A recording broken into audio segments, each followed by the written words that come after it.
Ladies and gentlemen, welcome to Showmatch number 8, Day 2, Match 3. There's a lot of numbers, but all that matters is epic.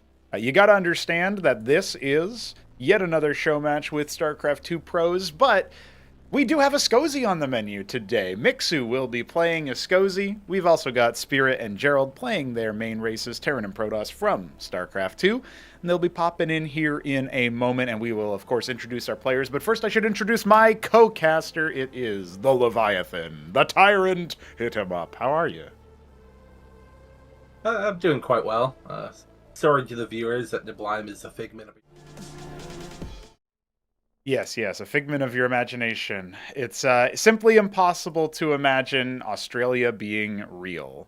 But we can imagine an Ascozy Pro, and I don't have to imagine an Ascozy Pro anymore because they're here. They're real. They're actually happening. It's so very exciting. So let's introduce our Ascozy player, Mixu. Now, he started off as a Zerg player. That was his race in StarCraft 2. He thought about maybe switching over to Terran at one point.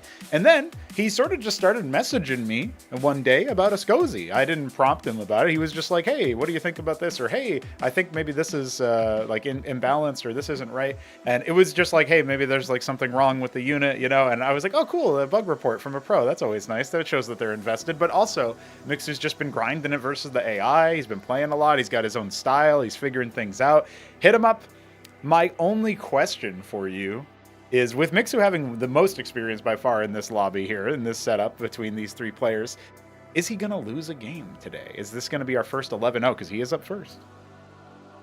And if he was still playing Zerg, I'd say that's there might actually be a good chance there. But I'm not sure about his Scozy play. I haven't seen him do it, and I know that he's been complaining a little bit about it.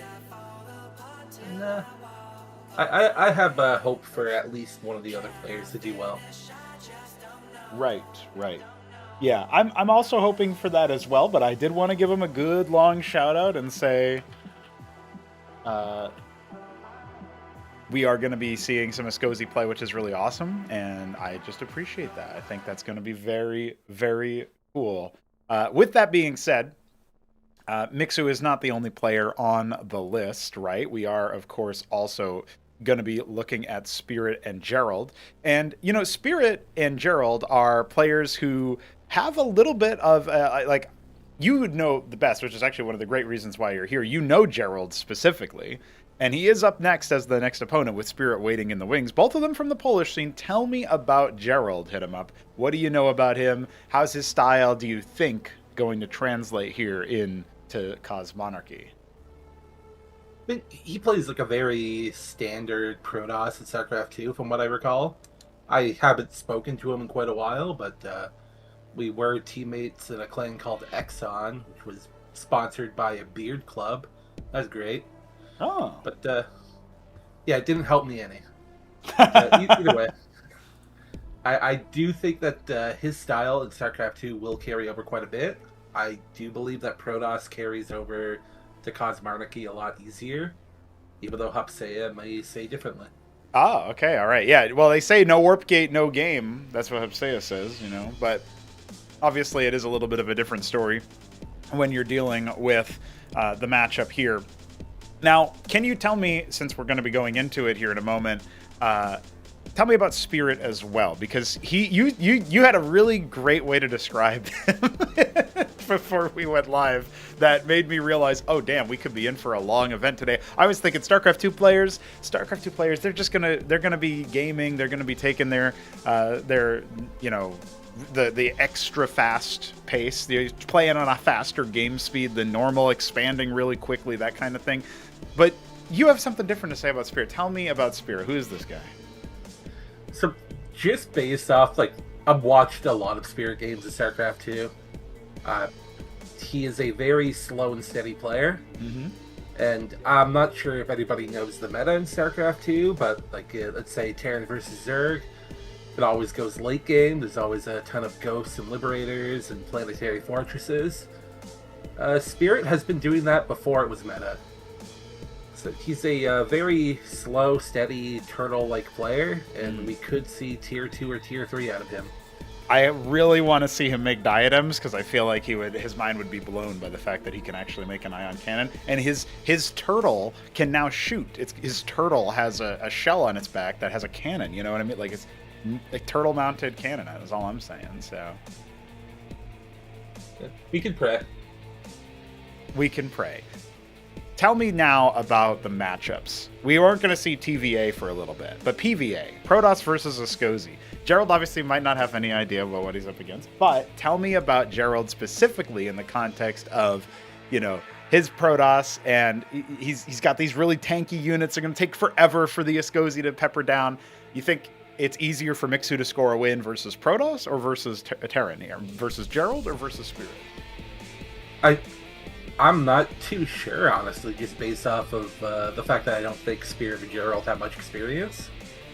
Ascozi has its moments where it feels like it can't do anything against Terran and Protoss.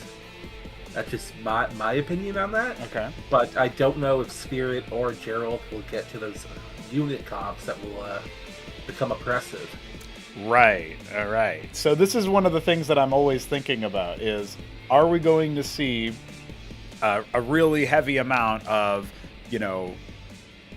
those tanky comps that can really do damage, or in the case of, Terran phalanx? I mean, obviously, if you're playing a turtley style, it has to incorporate siege tanks in StarCraft 2. That's just kind of a must-have. So surely by process of elimination, Spirit's going to figure out how to get the phalanx there. He's going to look at the expensive add-on on the Fulcrum, the factory, and he's going to be like, yeah, okay, that's my tech lab, and then he's going to make the siege tank equivalent. So I think all that makes sense. He stands a really good chance if he just plays a little bit of a turtley style. At least we'll see that more defensive play. But Gerald, on the other hand, I actually don't know what his style translation is going to end up looking like. I did tell him just do 3-gate Zeal Drak. He's fine. But it was kind of a, tongue-in-cheek little comment there in that particular respect. I wasn't actually, so, this is like when you have the YouTubers that say this is not financial advice. This is not Cosmonarchy advice. Just make Zeal Drak.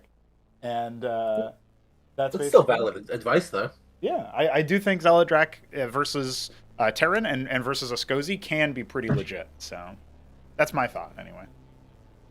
I'm hoping to see Mixu do the dog build and die to one Zealot. I just want that to happen. Well, Gerald's already in the lobby, and his opening was, "Hello, I suck." So what do you think about that? Hit him up. Do you think he's got chances? Is he doing the Johns, the thing like I'm bad, like Dog does, and he might be doing the might be just sandbagging.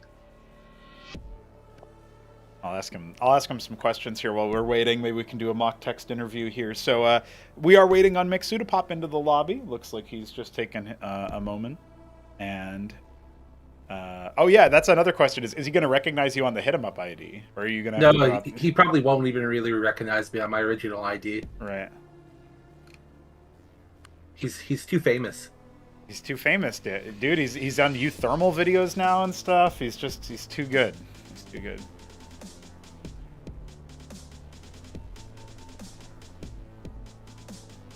Birds in the sky. Oh, let's go. 300 Taiwanese dollars. I don't know how many dollars that is in my money, but thank you, Kasuga. Appreciate it. Super chat coming up. That's the second time I got in super chatted, dude. Kasuga's number 2. I can like that. What's this new technology? I don't know what you're talking about, but I appreciate discovering. Also, I guess we can take a moment to say hello to everybody in chat. We have Shambler in the chat, of course. Why wouldn't we? We've got Concealed Organic in the chat. Kasuga, of course. Crankendow, Biddy B, Lucy. And I thought I saw a sausage in here. Yes, I did. All the way at the start. Of course, AOT. And, yeah. Maybe some of the donuts pop up in the chat like that. Yeah, it's a YouTube thing. So it's a YouTube super chat that was added. So, oh yeah, you can indeed thumbs up the emoji, or the thing, but I can't. I can heart it. There you go. What a weird technology. Well, thank you for the $10. Looks like you and Gerald are reminiscing. It's been a while. Exxon was a It was a team that lasted like 2-3 years, about 2 years, maybe a year and a half. Had a lot of very high level players. It was a great time. And then Storm picked everyone up. Storm has picked up a lot of people, haven't they? I don't know anything about their operations, but I see them everywhere. Storm has picked up the 2 clans I was in StarCraft 2, just absorbed them all. And I never stayed. All right, well, we have another round of show matching, pro matching coming up because Mixu has arrived and he has selected a Scozy. We'll see. Gerald's immediately pleading. He says, Mixu, how many games did you play before? I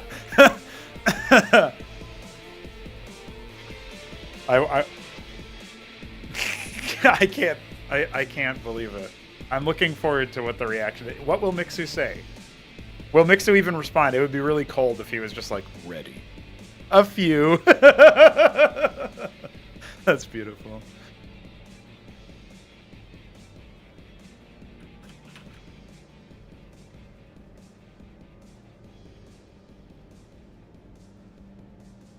What would we say about this?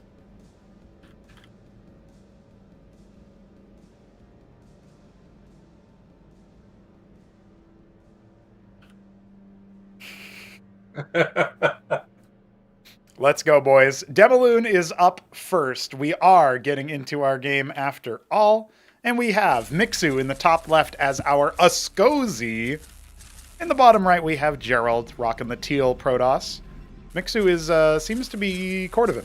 No, it was in Waldite Brown. I thought about that too, but that color is really hard. The Landlock needs a new model just to add more player color to it because I can't color guess that one for shit. Gonna get that A and that P. I don't know what that means, Biddy B, but I agree. How are we feeling about how we're gonna see these homies play? I want to see Gerald. Oh, there it is. The gateway's already coming. He knows that the Nexus power field exists. You know, some pros did at first still build a pylon first, just so you guys know. That has happened. But Gerald is not doing that. And we have a function coming up as the opener for Mixu. Not power building it just yet. Function Radix. Is this the dog-lived build that you were talking about? One Funk, one Radix? That is what dog-lived does do. Interesting. But it's not the Shopkeeper dog build. I'm upset now. Is the Shopkeeper dog build just 6 Radix? Because that's all I know he does. Yeah, that's his only build. Perfect. A little bit of power building coming in on the function specifically. I guess they'll probably finish at the same time. Dude, Mixu's got an Ascozy build order dialed in for show match play. That is beautiful. First gateway is complete, though. Looks like he's just going to be making Zealots after all. No Vespene harvesting just yet. And he goes to... He actually has one Vespene in that Scribe. He did harvest from it. And then he's going to just drop his third gateway and scout with it, perhaps. So what do we think then? Or is he? No, he's keeping the Scribe back, apparently. I guess Mixer's going to expand off of this. What does this look like to you as far as a build? Does this look like an Ascozy build to you, Hitama? This looks like a build that would die to any Legionnaires. So I don't know.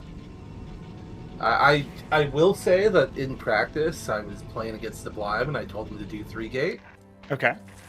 And if I ever expanded like this, I just died. Oh my god, he's doing the tech! He's got the robe, and he's mineral boosting his workers.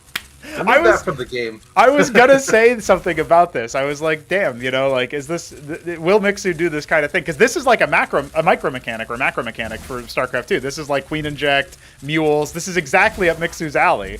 It's not something that is really intended exactly. It's just a thing that they can do. But again, you know, I won't say that it's exactly balanced yet. We don't know. It's not intended. I don't know if I'll remove it. It's not really exactly what I want you to be doing with your robes. But I like the idea that you get a little bit of something out, because Ascozy are pretty cost inefficient with their combat units. So it might be something that ends up being an aspect of the game. I just find those kinds of rote tasks usually not very exciting. But it is pretty funny. And now he's using the same feature to sort of speed his army across. He's going to have a little bit of armor pen for the Zealots, and he can definitely do some kiting here. But let's see how this fight goes, because that one Zealot kind of body blocking the Missionary. Yeah, let's see Gerald's micro. His Zealot micro. He's got one Ecclesiast to help his Zealots out as well. Looking pretty menacing here. I mean, there's all that effort, but, like, one Zealot lost, like, 53 health. Yes. That's what I mean. The Protoss army's looking menacing. The Mixu, on the other hand, well, he has some work cut out for him, but let's see his micro. I love that Gerald's army is kind of off to the side here. He did end up putting one Zealot behind the geyser, or in front of the geyser, instead of where he wanted it to be. He's trying to set up a little bit of a flank. And he's not making Drakodins. I did tell him about the Drakodin, but he wants his Ecclesiast instead. Now, it's still going to allow some sustain in this fight. Anything that the Ecclesiast attacks radiates shields for allies nearby, including, of course, Zealots. Great synergy there. A little bit of a body block going on, and of course Mixu ends up trying to evacuate very quickly, and behind this he is powering up his worker count up to 27, and adding another radix and another function, but no tech just yet. I'm going to tell Mixu to make a macro landlock next game. Oh, well, I was talking about no tech, but the Cypher is on the way. Is he for real going Scepter here? Maybe for the extra upfront damage versus Protoss? Scepter is surprisingly pretty decent against Protoss. The issue is that it looks like he's about to get rammed by Zealot Man. Yes, I'm having a hard time imagining him fighting back against that. He has a grandstand coming now, but he has no intendants anytime soon. No gauntlet for the tech there. But what was the epic story back today? Like White Raw's special tactic? That's what's happening here. White Raw's special tactic, yeah. Something like that. Well, he is going to go ahead and get a Chantry as well. A little bit on the front line there, but that's all right. Just means that it'll absorb some of the damage. You know, the SimCity looking good. His first grandstand is up. Second one as well, starting to lay into it. Gerald's like, I don't know what all these colors are, but let's go ahead and take the fight. And the healing is actually starting to collapse for Mixu. Doesn't have any Cardinals or anything out here on the front line. And the siege is a go. We've got the Ecclesiasts trying to keep their Zealots alive as they attempt to tear down those grandstands, but the focus fire isn't quite there. And Gerald will need to fall back as he puts down his Nexus at the natural. Still just powering on Zealot Ecclesiast right now. A bit of like a Zerg-style build here, anti-Zerg. But I don't think it's working out quite as well as of right now. I think it would actually work quite well, but Gerald's been missing workers quite a bit. Yeah, I've noticed that he's been cutting them, and I don't know if it's an intentional decision or he's just overwhelmed. But either way, scrapping over this middle choke point. A lot of action over here on this port of Overwatch from StarCraft 1. It's called Demaloon. You can see Mixu even has some rallied roves that he uses to jump to it. So when a Escoza unit like the Rove or the Proselyte, which we don't see just yet, jumps to an allied unit, it speeds up all allies in the area and gives them a light heal over time. So something that can be pretty useful there. And now we've got the Gauntlet coming. So Mixu could either be going for Tier 2 or perhaps more likely he's going to jump into some other activities soon. Dyads are coming out to build faster, and that's a firing line and a half with all those missionaries trying to focus down the Ecclesiasts, which do not have the armor to withstand the attack. I have a little bit of a Rove counter coming in as well, and it's a good thing Gerald is then returning to his natural choke. Wait for that output to come through. That's a very large amount of missionaries, but they're... oh, no wait, Rove run by. Yeah, the Rove run by is actually pretty legit.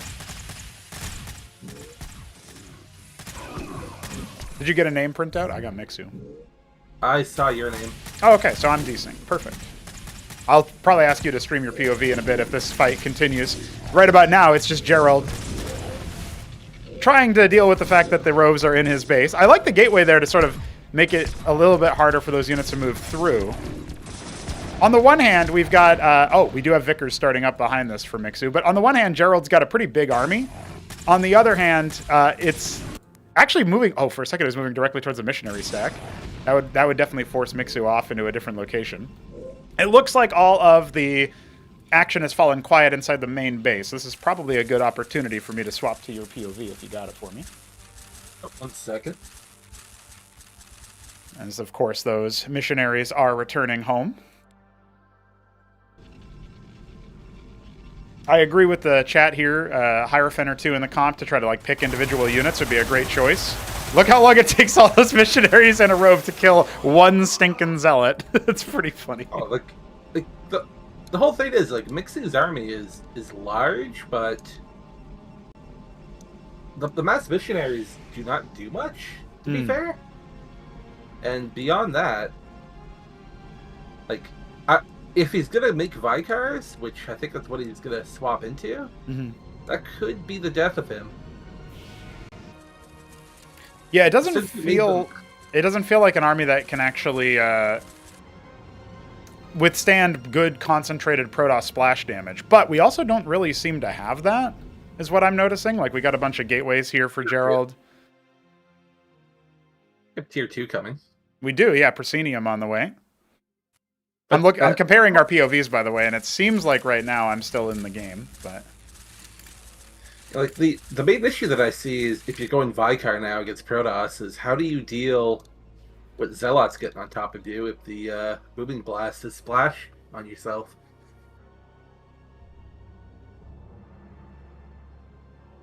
well, he's trying to mass up. 3 Intendants, third coming up. Feels like this army collision in the middle. Oh, that's a really awkward place for Mixu. He's kind of getting his army split up a little bit there. Come on. Do it. They are struggling. That was a struggle bus right there. That's right. So we are going to see that initial engagement. You can see Gerald falling away. I'm not sure. Gerald? Come on. He's going. He's trying. All right. You can see, yeah, there's some initial focus fire, but it doesn't look so good for our Protoss all of a sudden. The Zealots all melted. They sure did. You think it was the Intendants more than anything there? The Intendants, yes, but I think the Zealots got poked a little bit too much early on. That's right. And this is looking a little bit one-sided. We'll go ahead and watch your POV here as the fight did start to get out of sync for me. But yeah, as you can see, Striders were teched into. I think this would have been a great choice initially, but not really the best choice at this stage. He's trying to pick the Intendants, sort of boss him around a little bit. But 75 military units to 11 for Gerald is a pretty one-sided affair. And oh no, he's fallen prey to the YoungYakov move. He doesn't realize.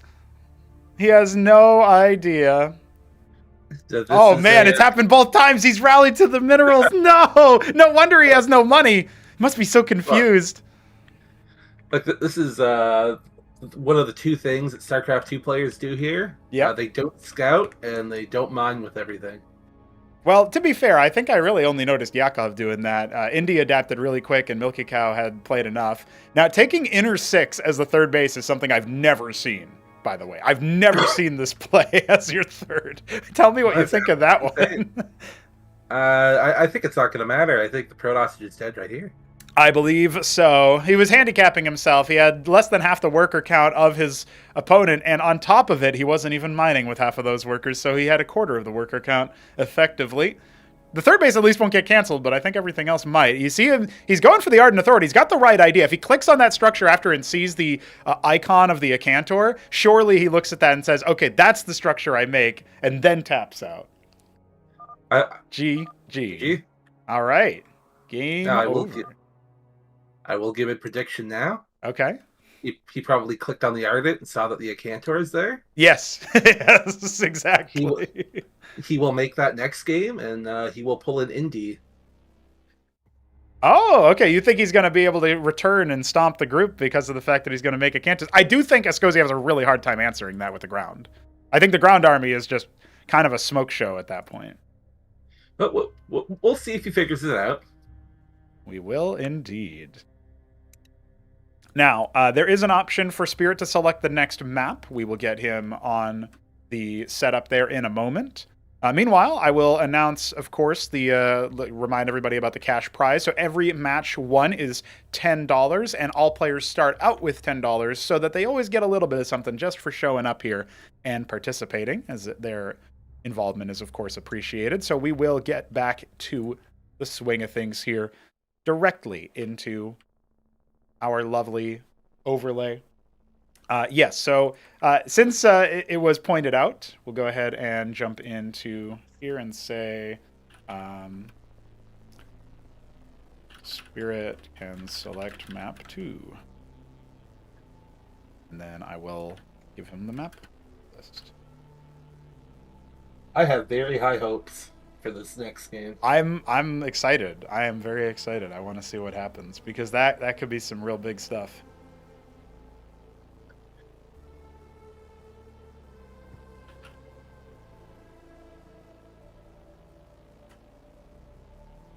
Still waiting on that map selection. While we do, we can remind you all that we go for 11 games today. That means that we are 1/11th of the way there to the end. Gerald has plenty of opportunities to come on back. And you are predicting now, hit him up. You are predicting that Gerald is going to look at the Acantor and say, hell yeah. Hell yeah. I mean, I'm predicting that the game that he actually builds it will go very well for him. Okay. It depends on when he gets there, though.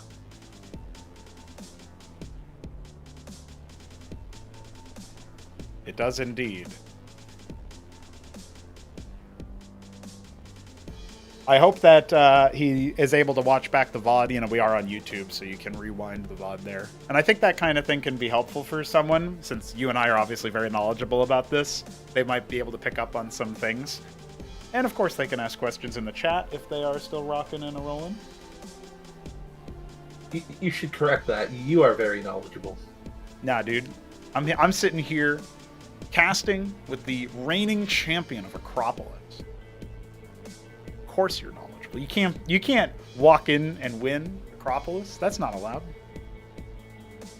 I get Teths and Naths mixed up in my head. Well, they both attack in melee, so... And they're both Zerg units. I mean, that's close enough. Right. They're not backless, so I don't know what they do. I actually feel like the Tetzoricor is in a really healthy spot now compared to where it was before the armor pen adjustments. Hey, since we're waiting, I can actually ask you about the match that featured apostles from the Showmatch day, like Showmatch 1 in yesterday's affairs. milkicow was able to use apostles and defeat Indy for it. And I thought that, you know, I had this idea that, like, you know, draining energy or whatever to deplete the individual apostle would be a good way to do it. And we already have that running for the Mind Tyrant.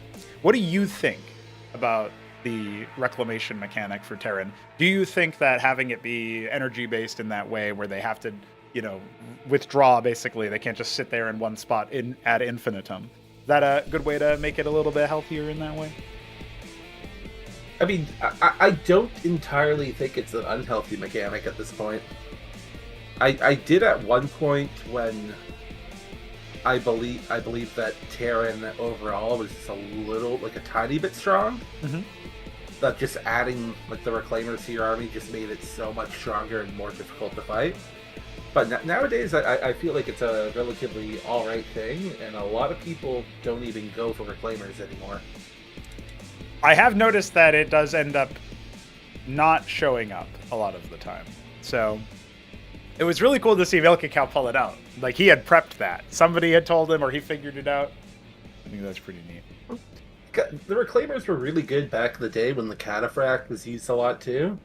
But nobody makes the Cataphract anymore, so I'm sad. I want to see Cataphracts. Maybe Spirit will deliver us. I'll make sure in Acropolis 4 I'll make it at least once. Even if I lose. Perfect. Well, for that, you'll have to roll Terran. By the way, hit him up. Assuming Ascozi get, you know, obviously they have their tech that they still have to get implemented. Their tier 3 isn't done yet. Their tier 2 has a few units missing and all of that. What do you think? Are you going to go true random? Have you decided yet? I mean, why wouldn't I?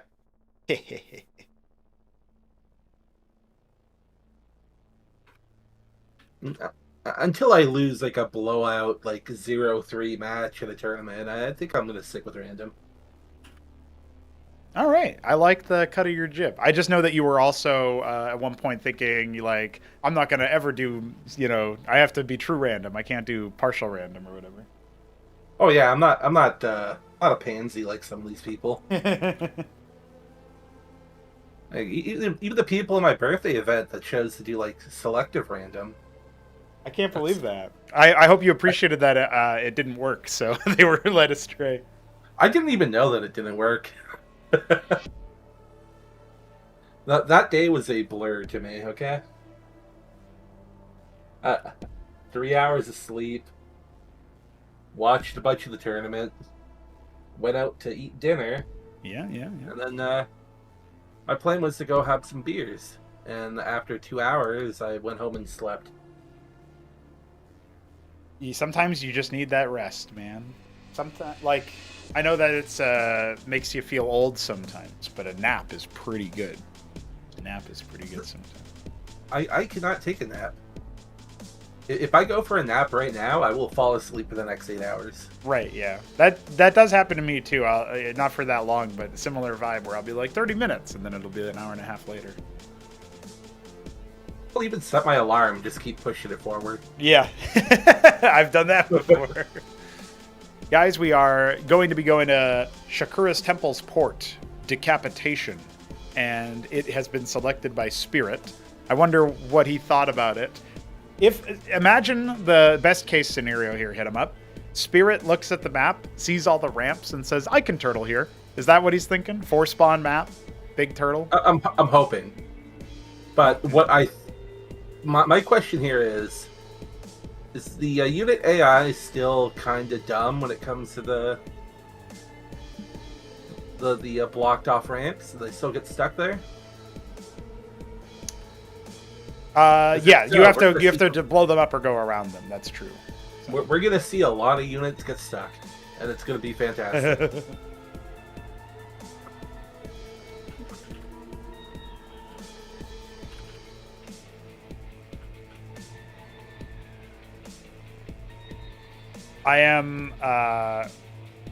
I'm currently helping Spirit figure out his tech trouble since he seems to be. He's like, how do I join? So we're helping him join. Oh no.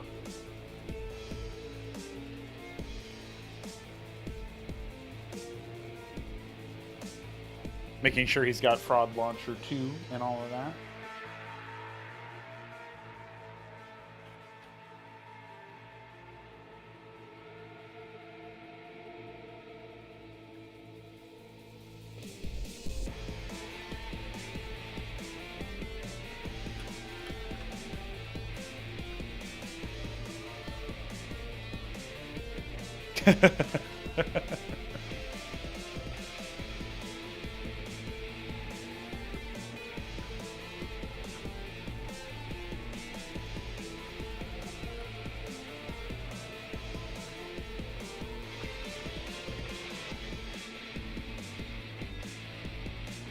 I feel like if Gerald shows up with a Cantors in the next fight, for sure it'll be a different story.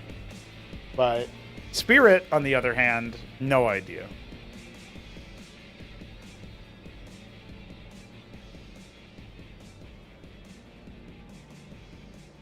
The third Zealot looking unit.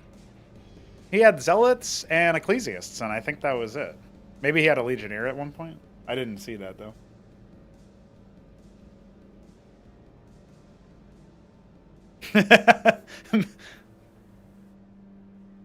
Apparently Mixu was dialed in on his opponent's foibles with the rallies. I guess that makes sense. He did come in with the robes and attack, right? So.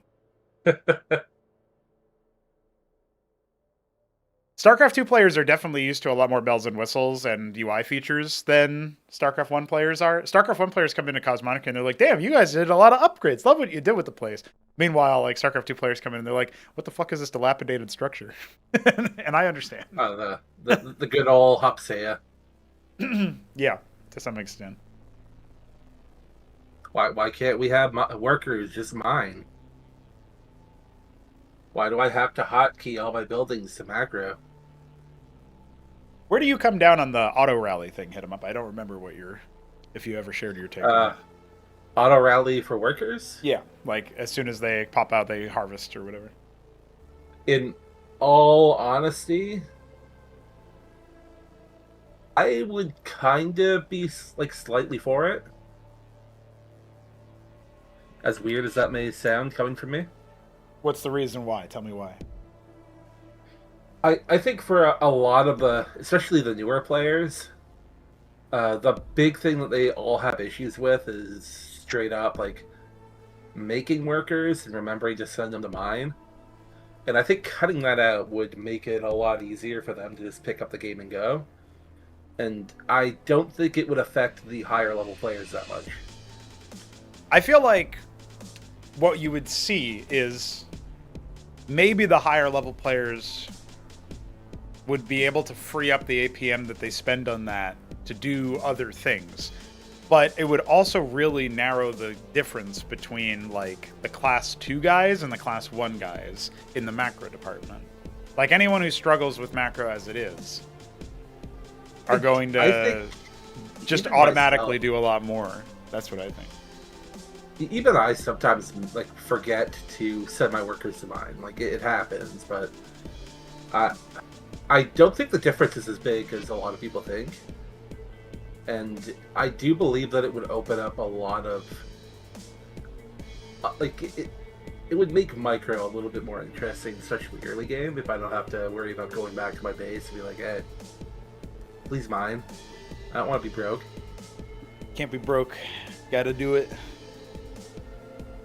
Interesting. But then again, like it'd be very hard to really say for sure how it would go. We still have a very small pool of players. And I would honestly say that maybe only like 3 people here have like high enough level mechanics where it does make a large difference. Right. Maybe 4. Maybe I'd throw UD up there. Who are the others? Obviously, you were one of them. Who's 2 and 3? Be 3 and 4. Oya and Sziky. Makes sense. I do feel like I never really pan over Sziky bases and see a ton of idle workers, even though he's Zerg. I know it's happened before, but I feel like statistically I don't see it too often. Oh, tell me. Do you know why? Why He'll be on 5 bases with 41 workers. Yeah, don't see any idle workers because there ain't any workers to idle. He's a very different type of Zerg, and I'm still surprised that it's going so well for him playing that style.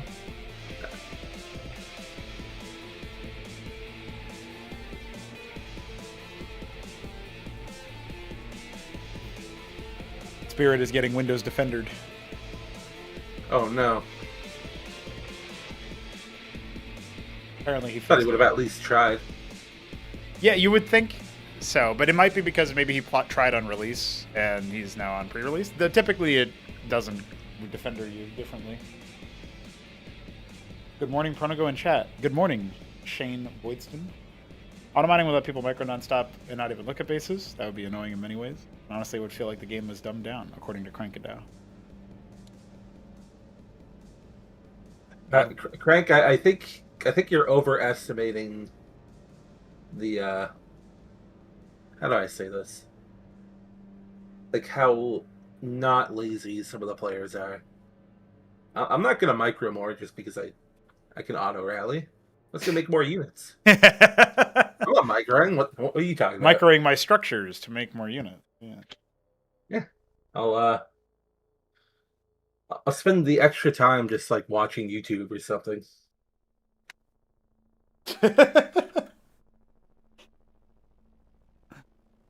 I appreciate that Godwheat, by the way, Godwheat is at church and he's still tuning in. What's up, dude?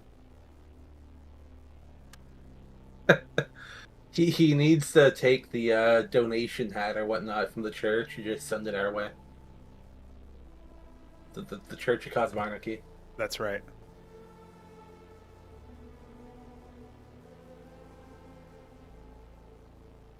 So Spirit update for you guys. He is downloading pre-release. It is working. Everything is working as intended. Unfortunately, I don't know if it's like a language barrier or anything in particular, but it does feel like he's had it took him a little bit to follow the like instructions and stuff. So the delay is going to be over soon, and we're going to be getting into his pick of Decapitation. I have no idea what to expect from his play.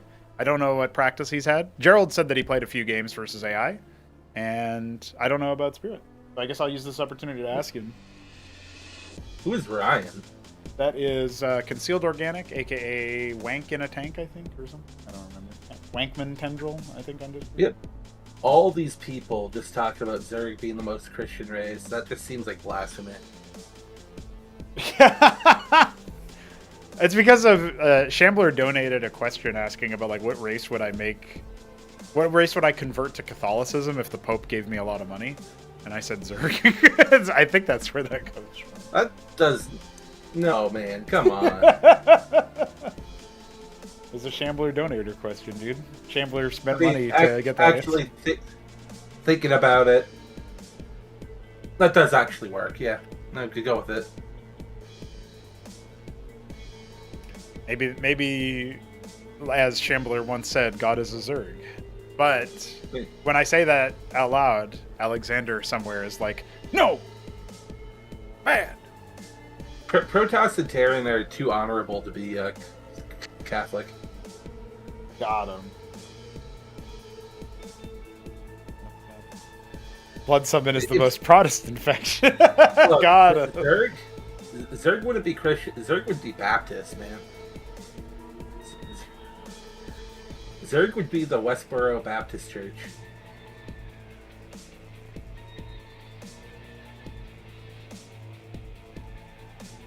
I feel like everybody does try to get them out of their local area when they show up. So there is a parallel there. Bunch of like slimy little weird looking dudes trying to steal my money. I mean, sounds like Zeths. Imagine a factional Zeth that harvests enemy minerals. Get a factional Zeth that has the voice line of like, "Do you have 1 minute to speak about our Lord and Savior?" Yeah, that's right. Beat that. I don't have any money.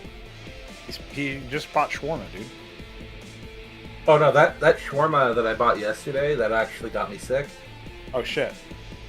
Had a very bad night, so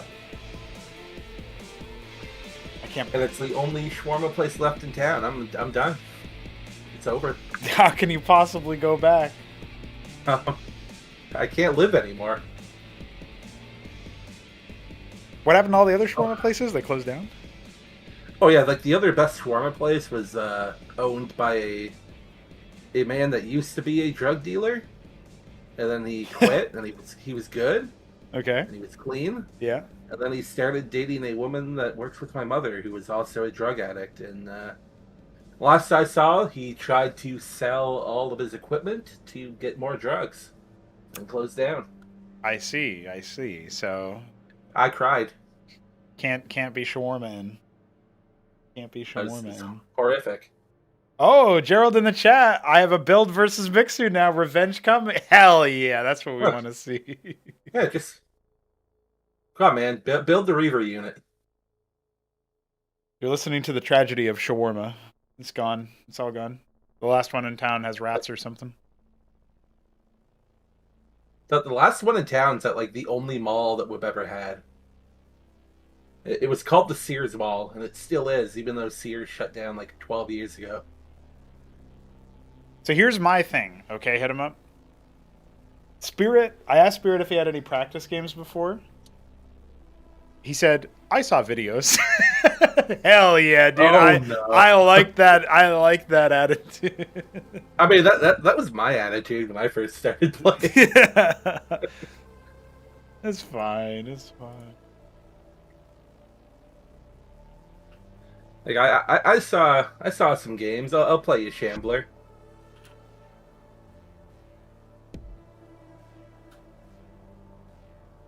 He said I made it. I assume that means that it's launched. He'll pop into the lobby. Oh, he's coming. When he can. I asked him if he's got big plans for a mech crawl.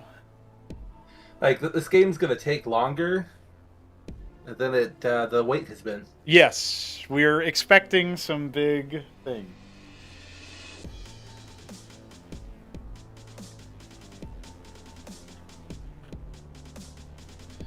No shame. I was referencing that when I first started to play this, I didn't practice against anyone, and you were preparing for Nibelheim in the finals of, I think it was Acropolis 1? Yeah, that was when he was in the finals. Yeah, so I just joined the game and started playing Zerg, and just saw how that went. Zerg would take up arms for their Overmind, restart the Crusades like their Knights Templar.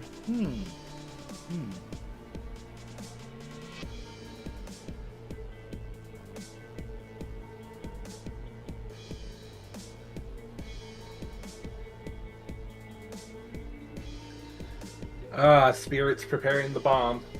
The Spirit Bomb. Is that what they call it when he does the whole, like, turtle up and then... Yeah, he's gonna raise his hands. You're gonna see 0 APM. And he still wins. I do kind of like the idea of him going for a turtle strat versus Mixu's Ascosi in particular. And then after that, he just lasts for 20 minutes, and then maybe Mixu still wins somehow. But we'll have to find out. If you build one diadem, we're good. True. But how quickly will he do that? You know, Ultra, back when Ultra was playing, Ultra played and found out the diadem existed. And he's like, this is OP, but he said it in Spanish, of course. I don't think he ever got to build it in an official, but I did cast a game where he did it versus Sausage one time. I do remember a game I played against Shopkeeper Dog on one of those, like, it's like the 64 times 64 maps, like the really small ones. We ended up in a split map scenario where neither one of us could bust each other. Yep. So I just built 8 diadems. And it was shelling his main. It was great. Spirit locks into the lobby and immediately says, hi, go. As soon as he gets in here. That's the funniest thing to say. What a man. What a man. Let's do it, boys. We're getting into our second game. Thank you for waiting with us. We are on Decapitation with vertical spawns. Bottom left is Mixu. He seems to be the Darkspring Green, Ascosi, and Spirit in the top left is Rockin' the Pumpkin. No, it's just regular orange. Orange Terran. Another classic StarCraft 1 color. Oh, he's waiting. He's going to go bio. Is he? Nope. Okay. He changed his mind. Nah, never mind. Yeah, it's all right. I was like, damn, he's already going bio? That's not what I would expect. I would expect him to go, like, Ministry first, mech, I don't know, something. Let's see what he does. Because he's not mining any Vespene yet. You can see him kind of looking around, seeing where the expos are. He's actually expanding first. All right. He is up against Ascosi going double Radix. I'm nervous. Hit him up. I don't think this game is going to last as long as we thought. I am sad. Also, look at what Spirit's doing already. Look at his minerals. No, Spirit. Spirit, no. No, Spirit. Spirit, no. It's StarCraft 1. It's StarCraft 1, Spirit. No. Gerald, watch closely. Watch closely, Gerald. This is what you cannot do. Okay? I think we have to tell the StarCraft 2 people, like, right before they play. Yeah, I didn't even think about it this time around. He wasn't watching the stream from the previous run.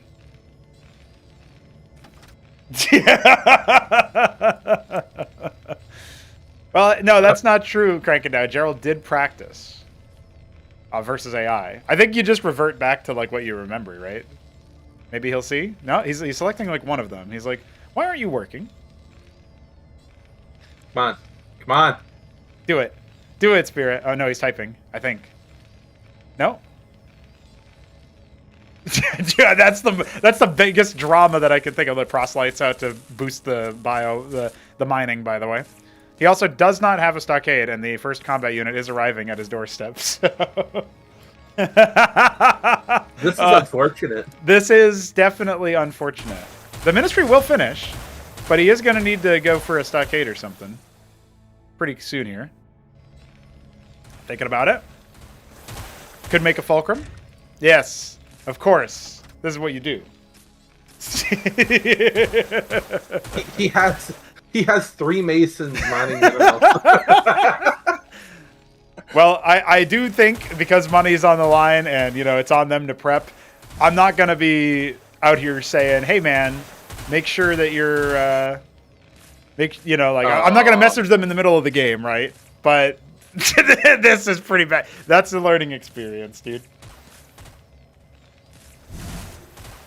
Well, the proselyte speeds them up. Yeah, I think this one's over. Battle workers are not going to beat missionaries, my friend. Yeah, I will. I'm going to message them in the lobby. Yeah. Yes, the spin is real. GG, that's it. All right, guys. That was a match. Oh no.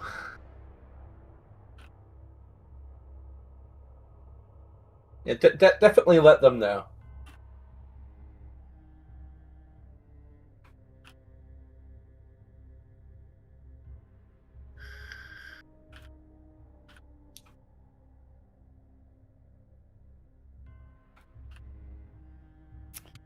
What a match. What a match. All right, Gerald, you're up, my friend. Pick your map. I have pinged you as a result. We will be updating our overlays here in a moment and letting everybody know that was the fastest, $10 Mixu made, probably. I don't know. Maybe he's been paid a lot of money elsewhere. I'm very interested to see this new build that Gerald has. Me too. Me too. And I'm also interested that they're both picking like Cosmonarchy maps. Acid Test is up next. Obviously, it's a port of a StarCraft 1 map, but they're both investing into that, which is, I think, very interesting. So I want to see what that looks like. Lobby is up.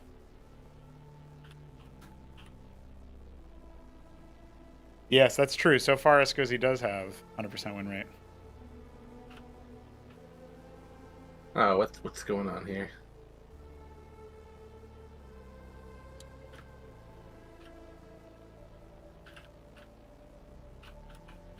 There we go.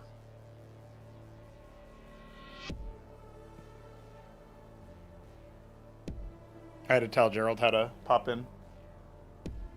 Going to make $90 an hour at this rate. Now I will cook, says Gerald. Well, you need to get into the right slot, so.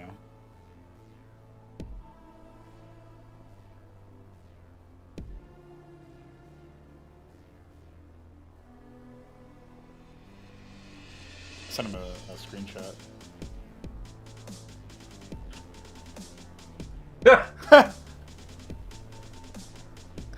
He has 4 builds. Perfect. I have literally 4 builds, so if I owe 4, I Nexus first. What a guy. I like the cut of his jib. I am a hero! We're going back to an Escozy versus Protoss match here. Gerald feels like he's going to go for his revenge tour. And we are just waiting to... Oh. Yeah.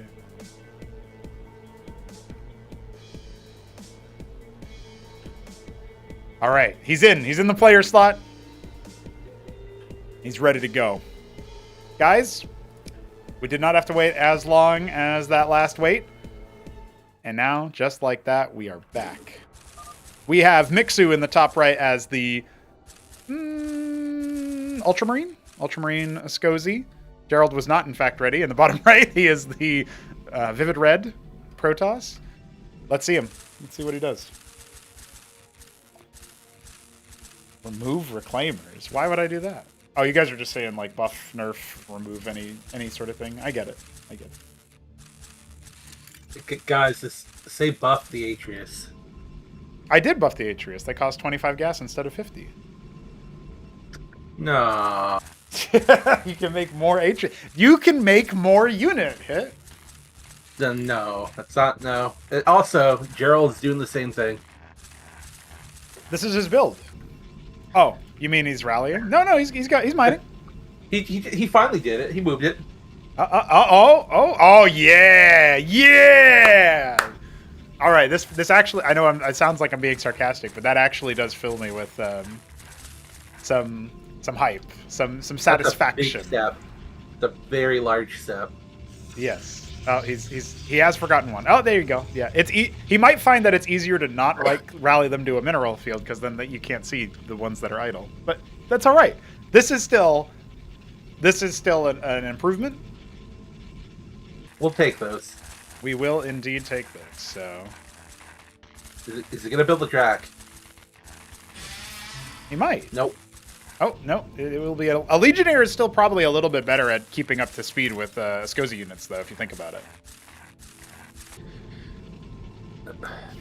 If he was going for like a 3-gate, the Legionnaire is very scary, actually.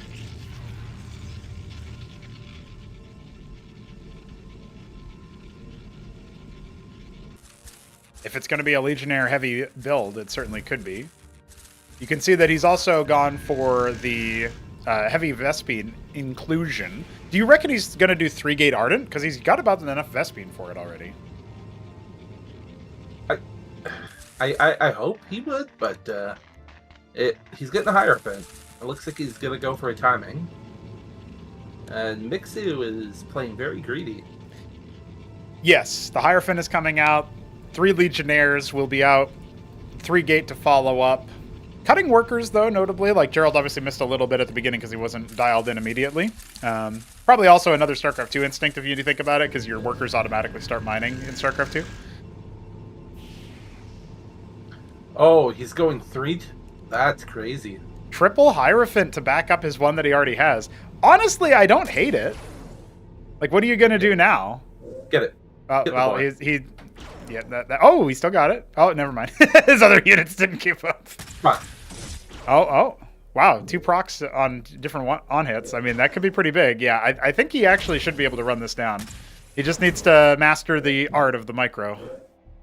StarCraft 1 style micro. Can he do it? No? Now, the one thing is, Legionnaires are not nearly as tanky, but the first Discozy victim has happened. It has occurred. His Hierophants are coming across the map. He doesn't have any units like left at home. More Legionnaires are rallying forward. That one Hierophant needs to pull back. It doesn't have that much armor, so it can indeed die. Let's see. Mixu's going to be under some duress here. We might end up seeing the Ascozi suffer a loss after all. This looks like a very scary Protoss army. I would prefer a couple of Drax with this army just for the heavy hitting damage, but what do you think, Hit? The massive Hierophant? He should have cut after the first Hierophant and just made 3 Drax. That would have made this much scarier. One counterpoint is just that it stacks up the attack speed increase way faster with 4 Hyros, but I don't know if that's exactly in Gerald's conception here. You can see this like big firing squad off to the right-hand side is definitely going to cause some trouble for Gerald's Legionnaires as they dive in. And if he plays this well, he's just going to fall away as his front line starts to falter. But it looks like he might be sticking around a little bit longer. I wonder when he starts filtering in Zealots for their extra tankiness, because now that he's got the Hierophant backline, he can actually use the Zealot here in the front. He doesn't need the Legionnaire mobility as much. Right now, the Legionnaires aren't really doing much of anything, but I guess they're intimidating Mixu. Hold on. One Hierophant does finally fall. Yeah, the focus fire is coming in now, but the Legionnaires dive into the front. They're not really focusing down individual units, and the Radix on the front line has honestly been really clutch here for Mixu, giving him frontline units immediately. And now we might have seen a very, very solid recovery there. Gerald is kind of all in. He does not have his Nexus even started yet. We'll think about it. And no, then he decided against it. I'm not entirely sure. He's going back to it. By the way, this whole time, Mixu's been going with the macro mechanics of the proselyte constantly in his main base. He's cheating out a lot of extra minerals, dude. I hate that. Please, God, no. I mean, I don't know how much uptime he actually had on it, right? We don't have a statistic to track that exactly, but he's doing it again. Yeah, he has double proselyte, so he's doing it pretty frequently. Finally, a use for the proselyte, right? He's got a lot of Hyras, but not a lot of any other upfront damage. I agree that Dracodons would have been really, really helpful here to just pick off individual targets. Chantry on the way. Gerald has a lot of workers on gas right now. He's also capping the seed in, which means some of his workers are idle. But yeah, he's got 4 workers on the main gas. You only need 3 to fully saturate a Vespene node here, and the 3rd worker itself is like a max efficiency type deal. So definitely behind worker-wise. And he kind of intuits that with the 2nd base being up and running for the Escozi already. I wonder how he feels having to go up against Escozi this entire time. Like, I don't know this race. What's happening? And it looks like Mixu is gonna go for a meme. A meme, you This say? can't be real.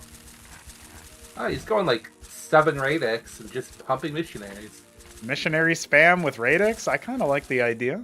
Can he overwhelm? I mean, there's no armor on the side of Gerald's army. Ardent Authority on the way. No static defense here at the natural. Very undersaturated in the main base as well, it must be said. Gateway is not really able to keep producing at this point when he wanted to afford the Ardent. And there's a humongous line of missionaries moving forward. Oh, it's the Congo line. Random Pilgrim. Welcome.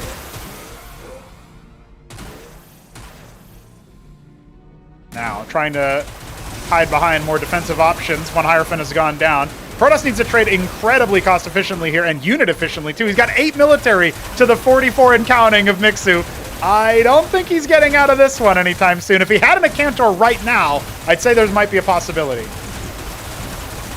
Yeah, what a Cantor the inspiring. Hit him up proclaims it to be so. One Acantor would beat this army. Well, he's going to need it sooner rather than later. Oh no, he starts the Clarion. That's a misclick. Then he has nothing else producing. He finally gets a Draken, and Acantor starts, but I think it's too late. I loved the idea, but I think we needed to see more heavy hitters.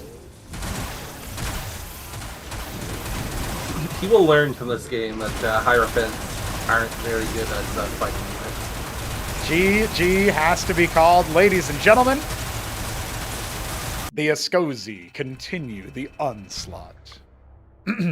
I am surprised as to at the way that the early game ended up going for that. I do like the idea of pressuring with Hierophant Legionnaire, but again, I think you're right on the money there. Hit him up. Just make some Drax to go with that army. You're going to start doing some real crazy trades. You're taxing Mixu for making those proselytes and, you know, spending his APM on the macro mechanic when, you know, he kind of needs all hands on deck. So if he can pressure a little bit more, the recipe is there. I think you will see some more action from him in the future. Now let's see if Spirit can warm up. I believe Gerald just made the Drax and then started to rally Zealots. That would have went a lot better for him. And maybe he'll realize that. I do think that Dracodons are a good choice. They are more mineral intensive. It does feel like if Gerald is able to get back into the swing of things on the worker production side of it, he'll probably be able to try to pivot away from that. But honestly, it's entirely possible for Gerald to make it happen in a short period of time there. Like, he could win in the early game without needing to worry about transitioning away from his scribes. He could have won that acid test game just now with 2 Drax instead of 2 Hyros, right? Something like that. He could have tried to snowball it that way, and it would have been a potentially very deadly situation. I think that Mixu was barely hanging on, and then he got to an inflection point with his production where he had enough Radix up, and he just overwhelmed because there was no armor left on the field. So either the Acantor follow-up needs to be faster, which I think we need more workers for the Protoss side, or we need to see more on the side of the that early aggression just being dialed in a little bit more, a little bit tighter. Hopefully we'll see him get there. I think we will. We are waiting for Spirit's map pick now, and he will be going up against the Escozi Menace. Ministry First did not do him very well. And he also learned a painful lesson about rallies. Let's see how he applies that information. Hit him up. You shared with me something that you shared with, I should say, the donors, the donor class of Cosmonarchy, that you feel like the way of seeing the show match put together, the pros figuring things out as they go is exciting and interesting. And you liked the dynamic of Indy getting mogged by apostles and then turning it around with the cantors.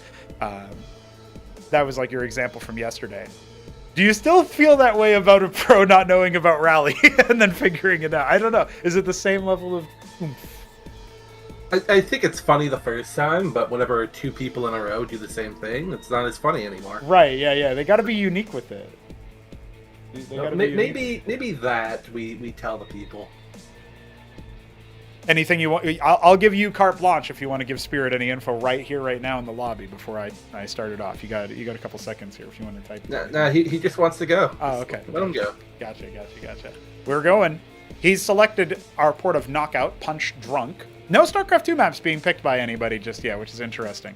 And we do have horizontal spawns across the top part of the map. Spirit, the red Terran in the top left. Mixu, the ultramarine Ascozi in the top right. Oh, it was Zephyr this time. Very nice. A little bit of a darker color. Now, Mixu last time went for 3 Radix opener. Heavy on the missionary, had a proselyte involved, I think, at some point. But it was kind of like he basically won with 1 unit, if you think about it. So it was kind of academic. His first Radix is on the way. These are pretty cheap structures, but they take a while to build, and so you have to power build them with extra workers, which obviously it makes them more expensive. That's sort of the dynamic. You can either have them come online later than the other races, or a little bit faster than the other races at the cost of them being more expensive.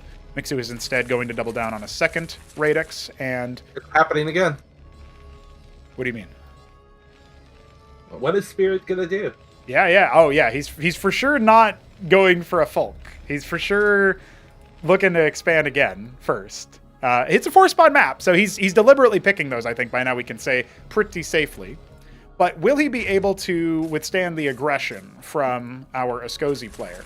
It's not entirely sure. It's not entirely certain. And his follow-up needs to be faster. He needs to go for a stockade, I think. I think that's just perfunctory here. He needs to make that as soon as he can.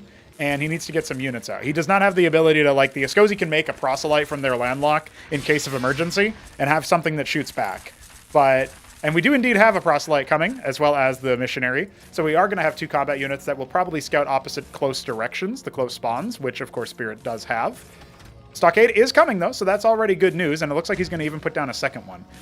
Now, I do believe that if we look at the way that the units are moving, the proselyte gives 1 burst of movement speed to the workers and then starts to leave. The missionary is actually staying behind for now.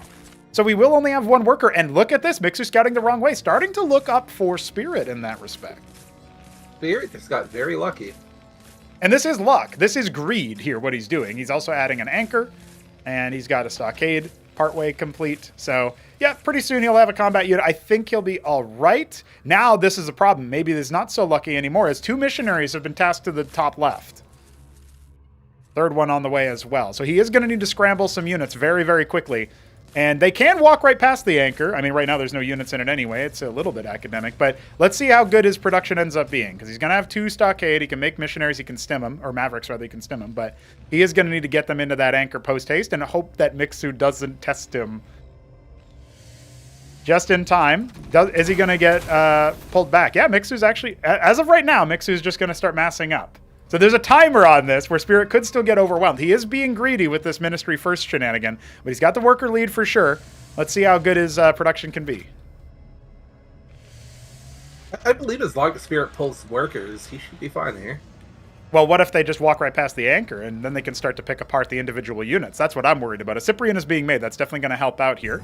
A couple of Mavericks up on the high ground, not actually helping out. And here's the charge forward. A proselyte will be the first pickings. In fact, if they picks all the proselytes, that could be very, very useful, believe it or not.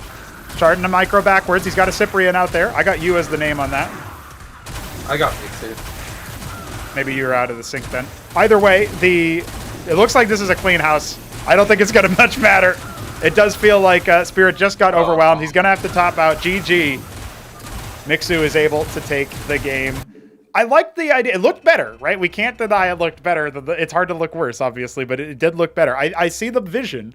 A 4-spawn map going Ministry First, but I think he might need to dial it in. He can maybe do that versus Protoss. I don't think he can do that versus Ascozi. I do believe, though, if Spirit pulled his workers the second that happened to the ramp and had his units actually at the ramp, instead of a nebulous spot in his main, okay, he holds that. I do believe he holds that. Okay, well, hit 'em up's always partial to greed. Hit 'em up is always partial to greed, so I can't say that it's particularly. Um, I can't say that it's particularly. Look, I'll give him my aura. Yeah, yeah, there it is.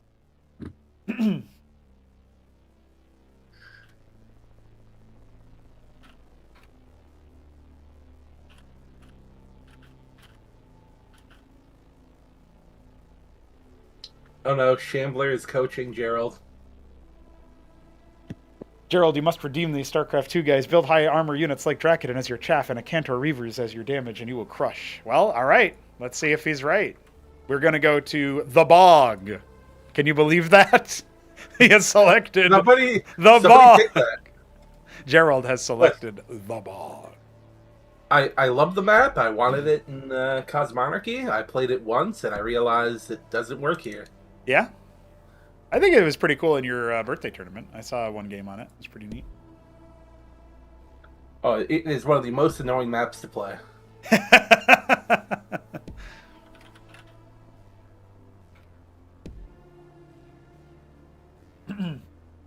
I will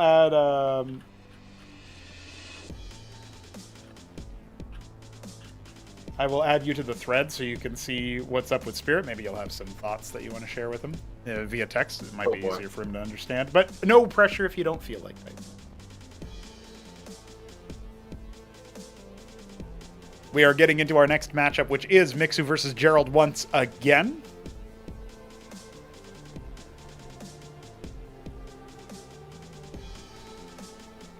Oh no.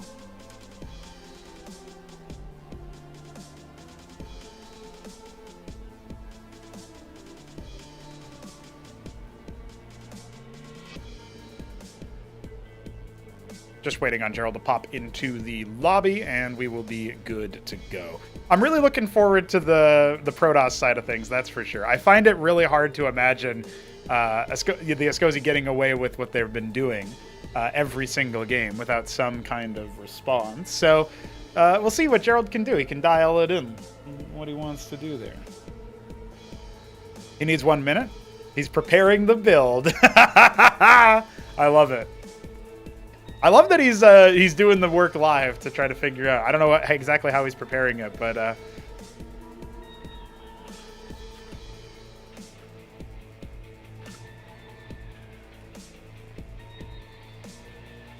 pretty good.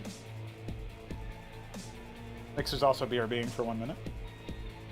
I'm sure Mixu feels like a little bit of a celebrity menace here. He's like, yeah, I just walk in here and I play Escozi.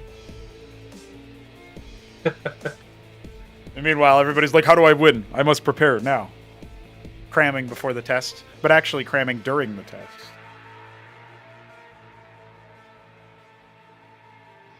I love seeing the pro players feel the same way I felt when I first started. Yeah? Imba. Imba. Never me. I remember some players who were not pros. I would play against them specifically.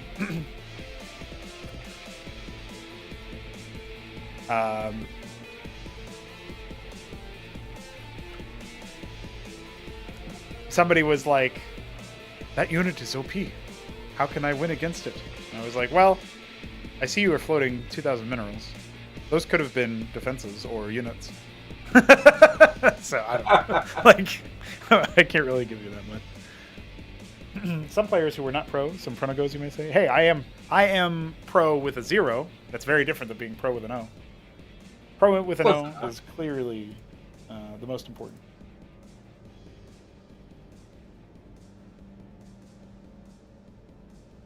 Kutyama is out here with another Escozi poll. Opinion of Escozi versus Zerg.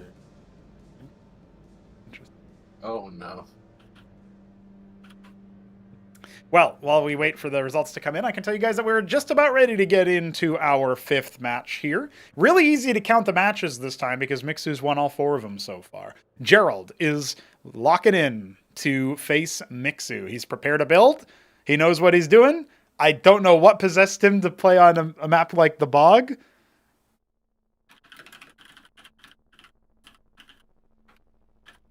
I should start asking the pros why they picked the map that they're playing? That's what I just asked. He liked the name. Yeah, it probably is that. I mean, it does look like Spirit's picking 4-spot maps deliberately, but... You were right. Cool name. Well, enjoy. I feel bad. I have build order. If you dislike this map, tell me.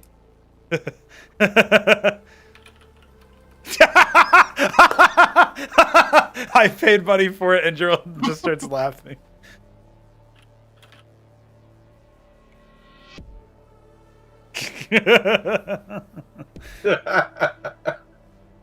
Okay.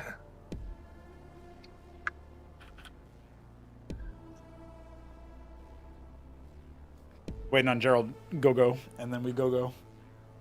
Funny little interaction there. I'm assuming he's probably just picking any 2-spot map with a funny name. There are StarCraft 2 maps available, and they're like below the StarCraft 1 maps, but they're still right there in the main screen. So I'll have to ask him.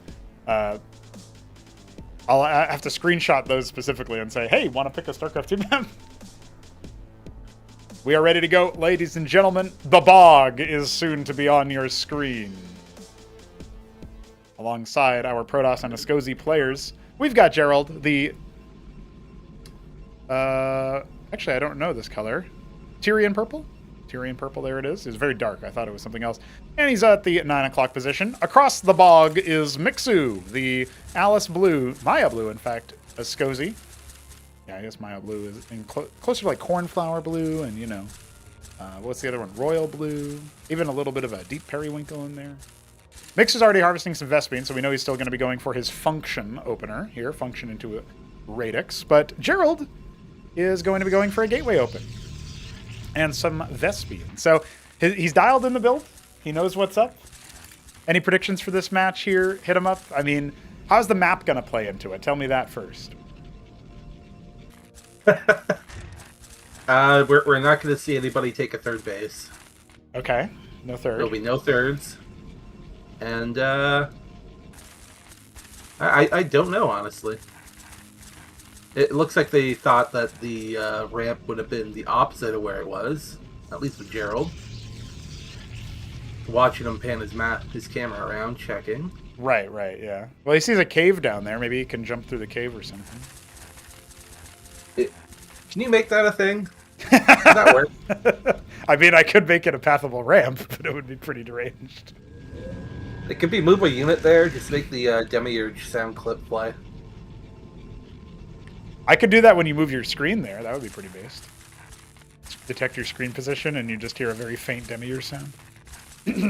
He's hiding in a cave.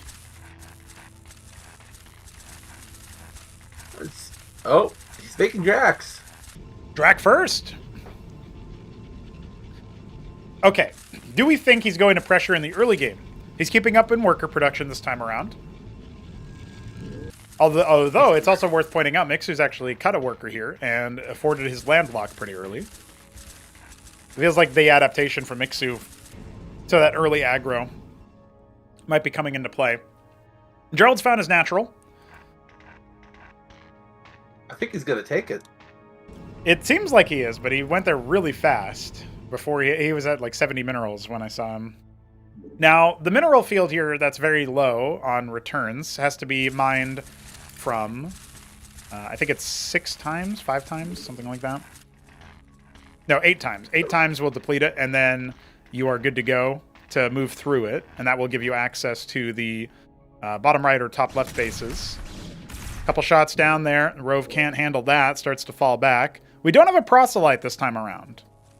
You can see Mixu also trying to explore the map. Now, this middle bridge is actually low terrain where you do not have vision of where you're going there. So it's kind of that's part of the bog in that respect. And so you can see that Gerald just kind of ignores it. But this missionary is hung out to dry, not going to be able to get home there. This is the 3 Dracodons pounce on it. Oh, this is looking way better. Sure is. Now, he can't quite disrupt it by attacking the Pilgrims, so the Grandstand will start to take fire. But while the Protoss have regenerative shields, there's no Chantry here, nothing that can repair the Grandstand, so any damage dealt to it is going to be somewhat permanent. Ooh, and even fadeaway shots to cancel that other Grandstand. This is looking much better for Gerald all of a sudden. Gerald's learning. Hey, maybe the Escozi are mortal after all. One more volley, and that grandstand will be falling. But he wants to wait a little bit here.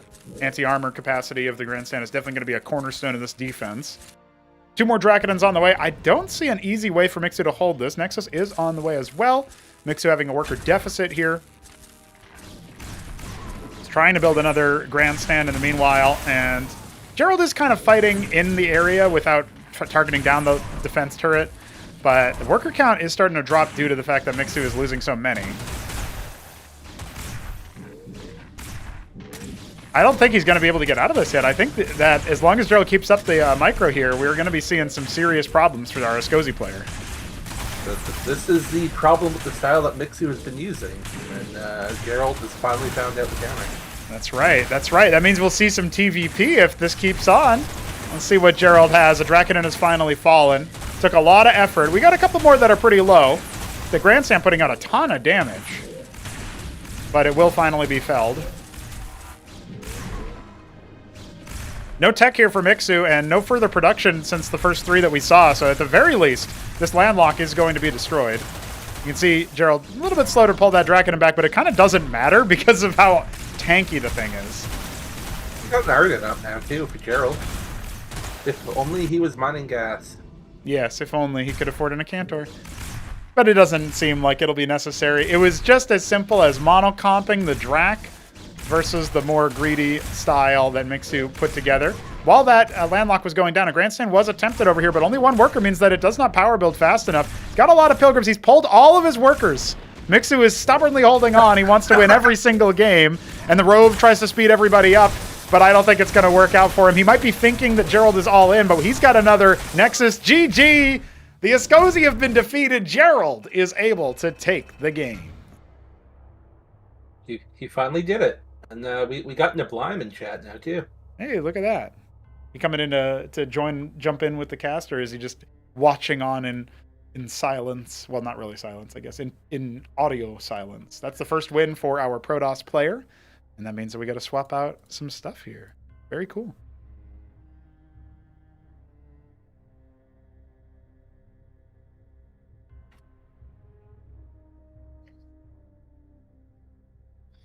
This just shows something that I've noticed, though, is with Escozi, they have a very difficult time against the Drac early. Mm-hmm. And I don't think anyone's abused Mixu with that, so I'm not sure if he knows how to counter it.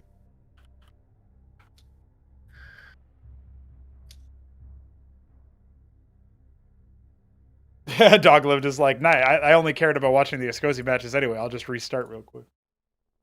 Okay, we are going... Spirit, yes. Yes, yes, indeed. We are going to Endpoint for our next round. I thought that map was pretty legit, actually, but, you know.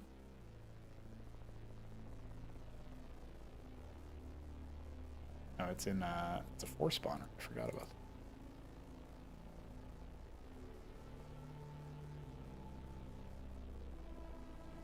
Okay, Gerald versus Spirit coming up for you guys.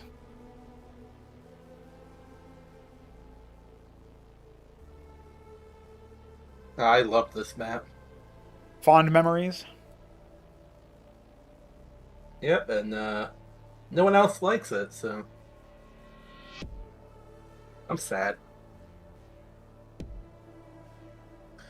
Oh, they're telling Spirit to make mass Cyclops? Oh no.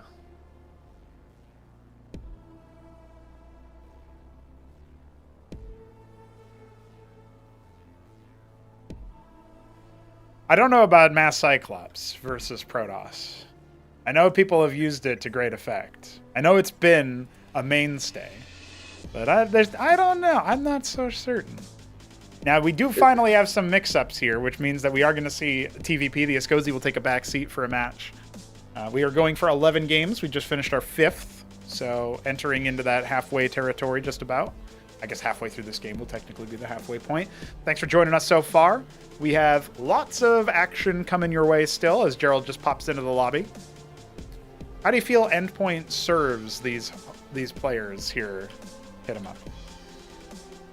I mean, if Spirit can make it to the mid-game, it should be good for him because you can turtle very hard on 4 base. That's right. That's right. People changing the ideas. Oh, it's versus Protoss, and then just make Maverick Huracan. I don't know. That could be a thing. It could be a thing. I wonder if Spirit will stubbornly stick to Ministry first here. It could work out in his favor, depending on what Gerald does. Spirit is ready, but Gerald is not. He's locking in his race real quick and getting ready to type up. And, yeah, he's... Oh, he gives us the 1 sec. He gives us the 1 sec.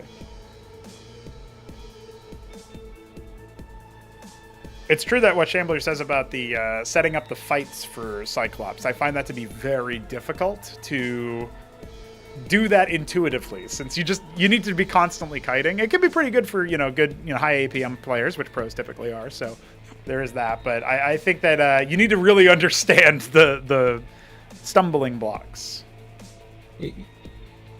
You need to have a certain amount of student debts to understand the Cyclops.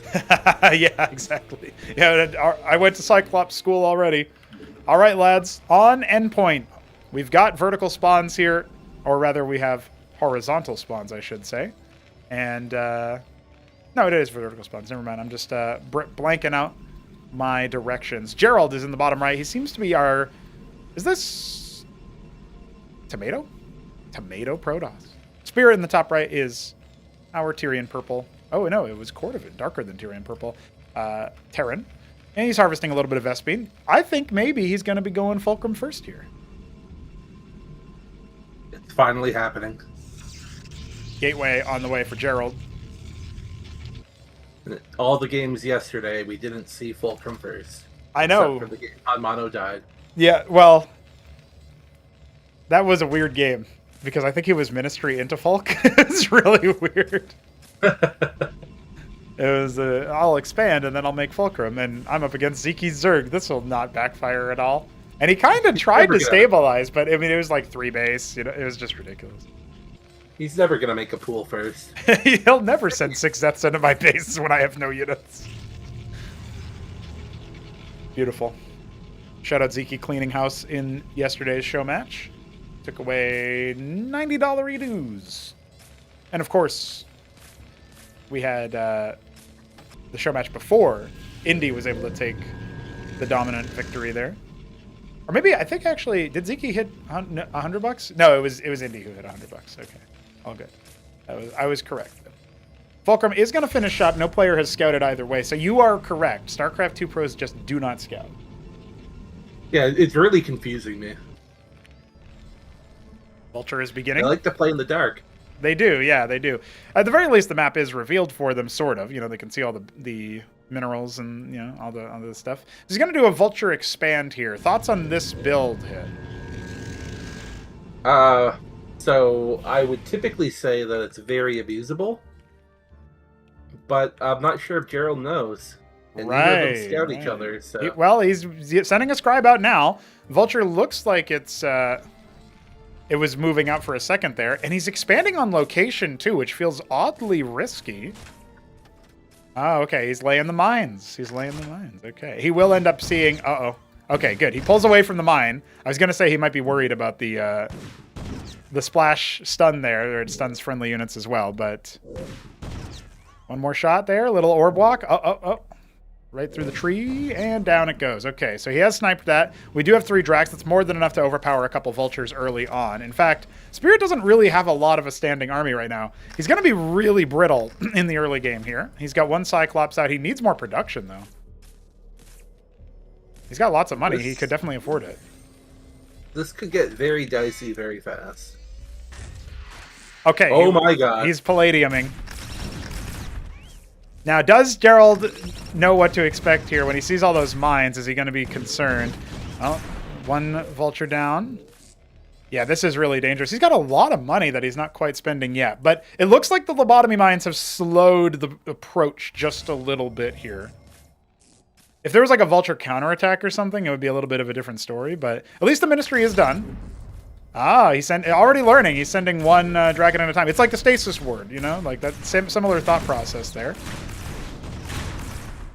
No.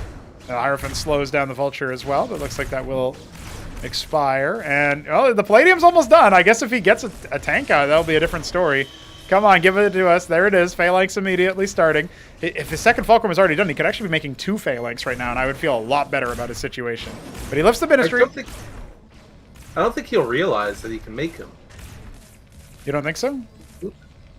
I think he'll think that the Palladium only allows that one to build. Well, let's see. Let's see if he queues it up, because the second Fulk is done. No, right there. He figured it out. He did. He figured it out. First Phalanx is up. I think it's just going to get jumped on. He pulls the boys. He needs to deploy that sucker. Finding the buttons. Oh, it doesn't go after the Zealot first, which is really good. Because that first shellacking would have been really bad for his own Masons there on the front line. You can see him even targeting down the right units here. Splatters another Hierophant. Now the Masons are still being pulled. Remember, he's got double Ministry. That's a friendly fire shot. He really didn't want to have to incur. Second Phalanx is up. Maybe he just leaves this one in tank mode. We'll see. It's actually kind of working out for him. Oh, third Phalanx. He's just Phalanxing. He's only making Phalanxes. A couple Cyclops come out. He needs to get back to mining. He doesn't have a huge worker deficit, actually. I'm surprised that this game's going to go on. Oh, no, the Phalanx is wandering. Yeah, he's out on a journey. What's he doing? Oh, no. He's... he didn't realize he was still tasked on. And I mean, that's a really slow-moving unit, so that kind of feels like, damn, I can't believe that that just happened. But giving up that Phalanx is really bad.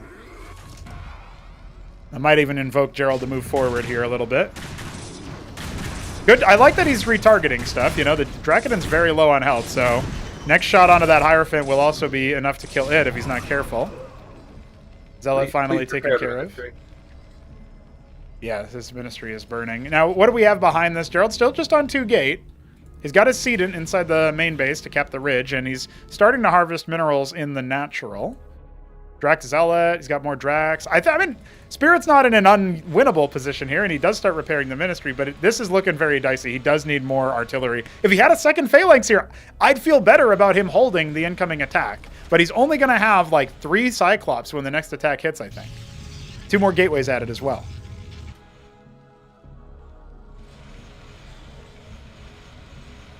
I'm not sure Gerald's going to pull the trigger, though. I think he's kind of scared. Scared of the 1 Phalanx. I mean, it does have 6 kills. It has done almost 1,800 damage, so it's kind of... like, if you know those statistics or you just, like, kind of feel it, you know, your first time going up against Cosmonarchy siege tanks, I can understand a little bit of hesitation there. Great time pouncing on the one in tank mode, though. Ardent Authority coming up. He wants a Cantors again. Well, I guess for the first time. 1 more Vulture was made, so he's going to go ahead and lobotomy the ramp, which makes some sense there. Play some traps.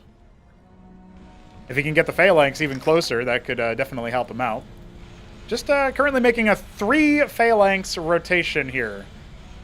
He's actually caught up a little bit in workers, more than I would expect, but more due to Gerald not building them than Spirit having the ability to do so a little bit better. Let's see. Mines have been cleared. He's got 1 more in that Vulture he could be using. All the front line just about getting taken care of. Yeah, this is going to be a splatter. Oh my god. That Phalanx got like 2 extra shots versus what it should have been able to get. All the gateway units just about going down. He pulled the boys, didn't even really need to. He can reset that reservoir. He's got 8 workers, 10 workers on gas. Hit him up. He's got 10 workers on his geyser. That's peak efficiency. Oh my god. Well, oh, he has like 5 on the other one. Yes. Yes, he does. Well, down goes the Zealot. Third base coming for Gerald. Is it? Is this exactly how you wanted this map to go? Is this exactly how you wanted Spirit games to go? Oh, it's gonna get worse. Oh my god. He deliberately put 5 workers on the ridge, so maybe he deliberately put 10 workers on the gas. He's like, yeah, it's double efficient. 5 10 is double of 5. Oh man. Suddenly the worker lead just got a lot better for Gerald, and not because he's been making... He's got 12 workers or whatever, or it looks like 7 workers better, but he's actually got, like, I don't know, 6 more on top of that. Now, this is a much more open engagement here. The Zealots can do a lot more if they are allowed to. We need to see some structures here. A unitary union on the way for Gerald.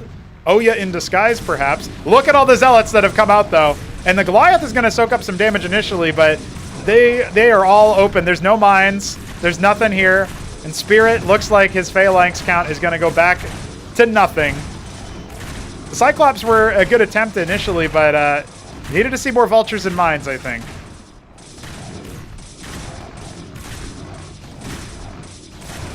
Spirit can still hold. He still has this, I believe. Well, he's pulling the workers off the gas, at least.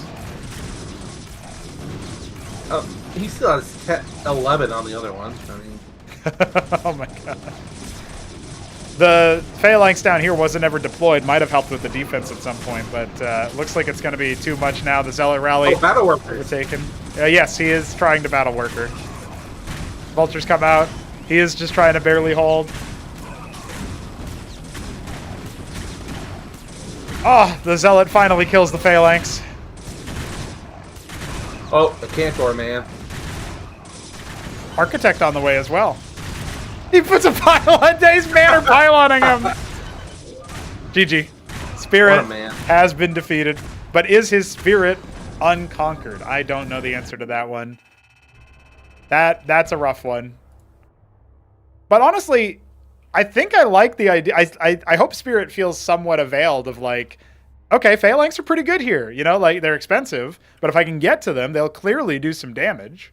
You know, he was splattering an army that was, you know, bigger than his, of course. So I hope he's starting to see the pieces of the puzzle slot together insofar as being able to say, yeah, Terran in here can play my style. The thing is, it's kind of problematic coming from StarCraft 2 just straight here. Just due to the fact that the way that the builds work in StarCraft 2 is that they're so inherently greedy, but they're also safe while being greedy, that thought process doesn't work here. Right. That's what Spirit's been doing.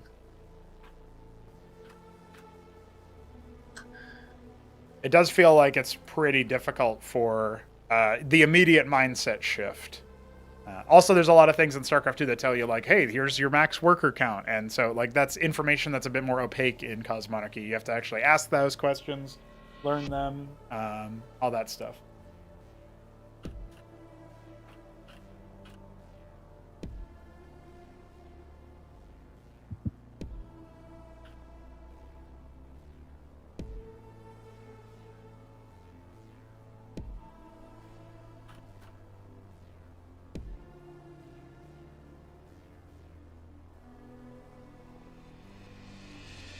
People saying Matadors would have eviscerated the gateway. I think Matadors are... You're not going to get a StarCraft 2 player doing Matador, I think, just because that's like totally unknown to them. HonMonO did it, but HonMonO like looked through the tech tree and stuff, so I think it's a little bit of a different story there. We are going into our next match here in just a moment, guys. It is going to be Gerald rematching against Mixu. We'll see if the Escozy player here, formerly Zerg from Finland, is able to marshal a strategy against the Drac heavy play. This might be a smaller repeat of Indy, where Gerald found the good units and now will win. We go to Magnetron, a port of Tokamak. Mixu picking the StarCraft 2 ladder map. Classic move.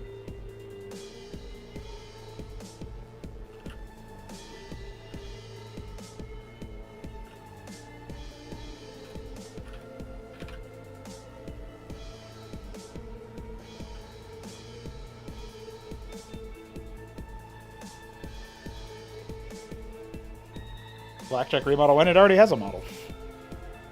Now you're just asking for random units to get remodeled, even when there are models already.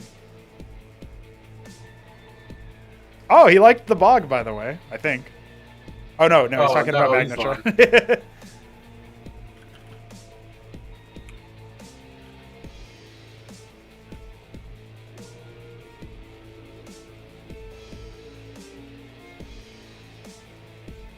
Oh, maybe he is talking about... maybe he is talking about the bug. He said the one you paid for.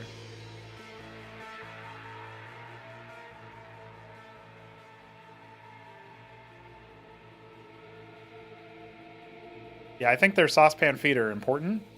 So that's my view. I pay for many maps so I can win many tournaments. Classic move. Even though most of them don't end up getting in. Unfortunate.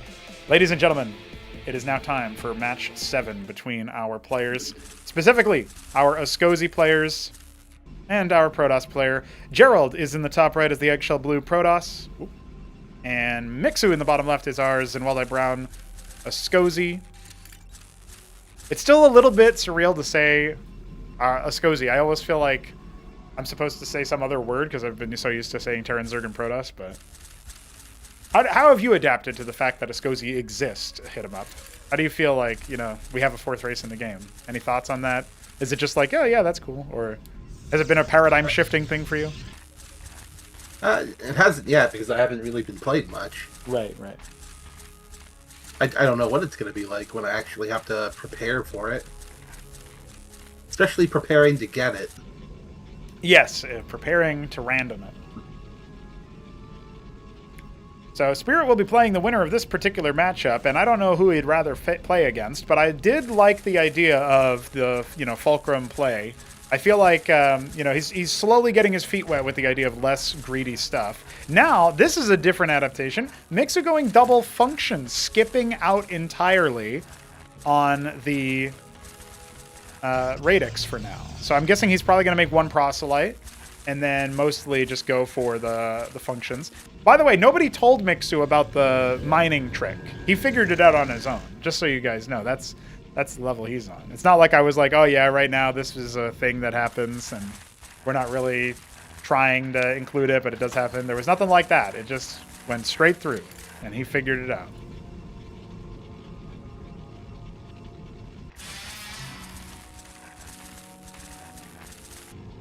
Can Rove Man beat Dracodon Man? Hit him up. No, it's not. In the blind, no, it is not mathematically worth it. It's a macro mechanic from StarCraft 2, according to me, like as far as Mixu thinks, right? That would be my speculation anyway. I really like Gerald's placement of his gateways in every game. I haven't really commented on it. Feels like it's too low-hanging fruit to be like, dude, what are you doing with these gateway placements? But he's definitely not like cleanly mathed it out, Difference between like Oya playing and Gerald playing has been pretty clear. Even Indy, I think, played somewhere in between the two. Gerald getting ready for his expansion. He's got a lot of Vespene in the tank, so I guess he might want to go Nexus into Ardent. Maybe just try rushing it. Or maybe he's just going to walk at him with Dracodons again. He actually ended up queuing up a lot more units here instead of going for the X-Band. He decided against it. He's going to move across with his 3. Dracman cometh. Sure does. I think even with really good micro on Mixu's side, I don't think the Roves are going to be able to defeat the enemy. They do have 2 armor pens, so they do ignore the Dracodon armor. But oh no. They're just going to pass right by. I think this favors the Protoss because of the fact that the Dracodons don't have a great answer from the rest of what Mixu is doing. Mixu needs a mass of Roves in order to actually fight back, whereas 1 or 2 Dracs will actually delay what Mixu is doing. So he's at the natural choke point and also intercepting this attack. One of his Dracs is very low at home, but it might force Mixu to just fall away. I think Mixu should just start coming back and try to incur as little damage as he can. Trying to get his micro off to get those Roves back. Honestly, impressive stuff there, but he'll end up losing one here if the micro is good from Gerald's side. Pilgrim goes down as well. Kind of sandwiching these reinforcements that are meant to pincer Gerald's 3 Dracs. Really cool little tactical movements here from the army, but now we've got a ball of 5 Dracs, and I really think Mixu's going to start losing some ground. He has no grandstand started in the background of this. No money to do so. And he's going to pull the boys off the natural hit. This is what I expected to happen against Rogues. Yeah, the kiting is great. Not the shopkeeper's dog era where you just mass those in one. Well, he still pops 2 of them, so we got 1 low HP, 1 off to the side, but Mixu is not focusing that one down. Still is able to get another one with the cliff advantage on the fadeaway. Very nice. Has he stabilized enough? The Nexus is done for Gerald. Ardent immediately starting up in the main base. I think they're relatively even at this point, but Mixu needs to start looking at teching. He's got his one radix, so he's making a couple of missionaries. I suppose those are just going to end up being for the chaff, like put him in between the Rove and the Drax or something, but kind of hard to do given the low range of the Rove. They really are about moving. Here comes the Ardent. Yeah, halfway complete. Drac is going to go down here. Run down by the Roves. That armor pen definitely helping him out. Yeah, he's really chasing too. And there's no focus fire from Gerald this time around. He's doing the kiting right, but he needs to pick individual targets. There you go. You can see that little adjustment.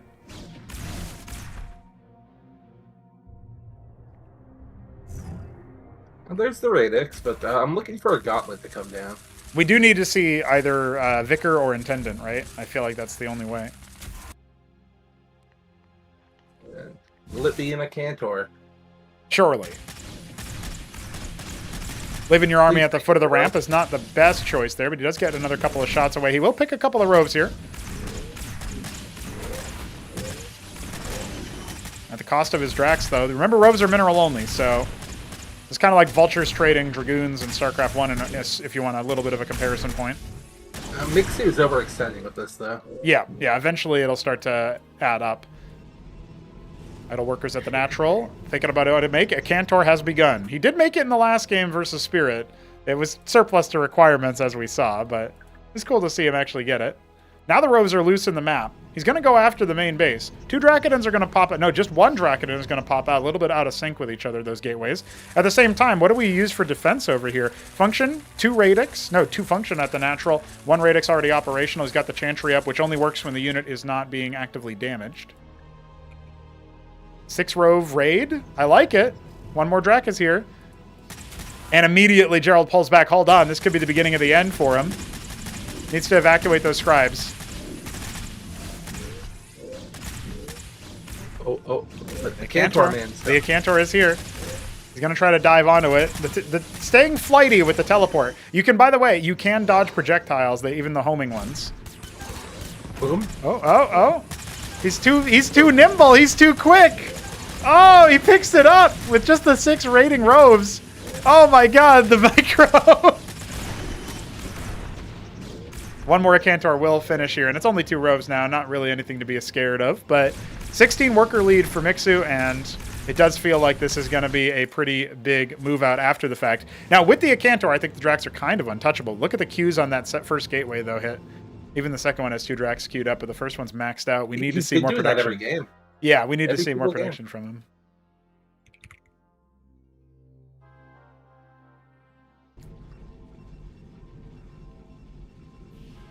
Let's see. Gauntlet is starting. We might see Intendants after all. Maybe even some Vicars. We did see the start of them in Game 1 on Demaloon, but that was about it. We're in a spot now where like Mixie's macro is booming. Yep. He's just throwing down every building. Why is there a Chantry right there? To heal stuff in the natural. He thought he was going to get raided. No, not the natural. Look at the main all the way to the left. Oh, maybe that was a misclick. He might have meant to make it wrong. A Cantor gets a shot off, targeting down those Roves in the middle.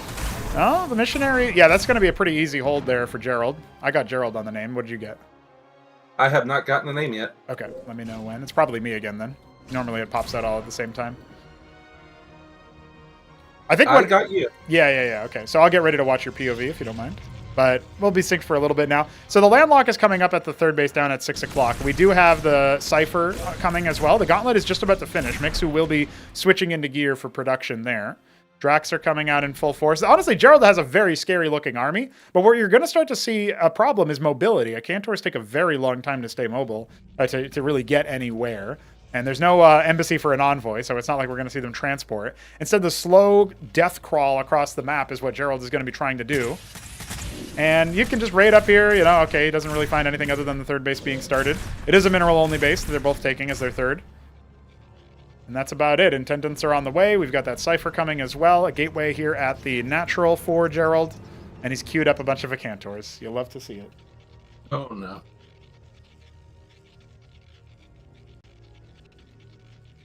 By the way, is there any way you can turn your game sound on for when I'm spectating? Is that a possibility? Oh, sorry. Yeah, 1 second. No worries.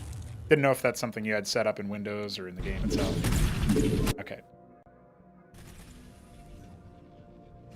I never play with the sound on. So. Yeah, understandable.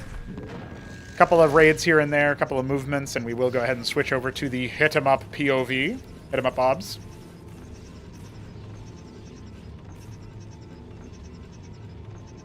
Okay. So it feels like with Mixu and Gerald doing their thing here, we have good tech development for the Escozy, but everything's balled up down here. And Mixu, he's trying to micro it backwards, but it is getting caught on the wall there. This is a quintessential StarCraft 1 moment for these two players to be dealing with. So we've got some Drax here, and there's the Cantor crawl. Yes, they are. Listen, if Mixu doesn't wrap around this army and go for a raid at the third, he could be in a lot of trouble.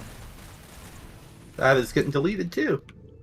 Emissary on the way. I guess he wants to do some kind of drop play. He's got a lot of rows for sure. He's got a lot of workers as well. Oh, there we go. And the Intendant stack. 12 of them. Look at that. Okay. Gerald's still struggling to spend down his money. It looks like something hit the third base. It was just a couple of roves and a Zealot Drac are going to be enough to help deal with that. I don't think there's really any concern there. But great worker production from Gerald. That's definitely changed up. Now, the Intendants, if they ball up here, could be a really menacing force. And the Dracs are not engaging together with the Acantors to deal with those roves. So they can't really get a good purchase fight onto the Intendants themselves. You can see when they are able to focus them down, they go down quick. But I don't think they're going to be able to do that very quickly. Oh, man, the anti-armor bounces are really hitting hard with the Intendant. The Acantors are walking up, and this is going to get very difficult very quick. Couple tirades out here. I don't think Gerald wants to know what that unit does just yet. He can just shoot it with his Drax and try to be ignoring. Yeah, look at those hits. Those are beautiful hits. The Intendants are going to step forward. They might be able to pop one of the Acantors, but I don't know about the others. Oh, everything is deleted. Getting nuked in the process, and GG is called by that alone.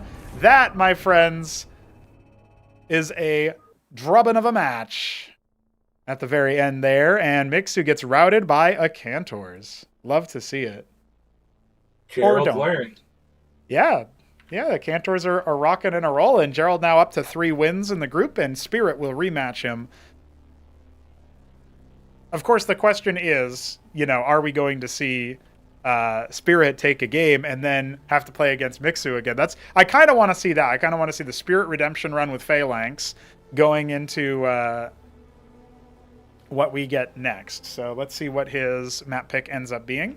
While I go ahead, make sure our overlay is ready to go.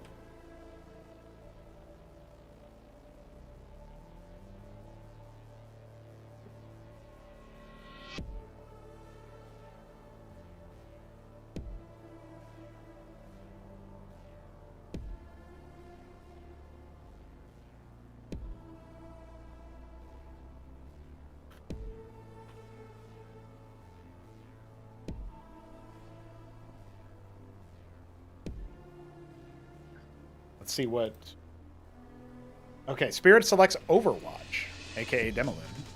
So let's go ahead and host that one up.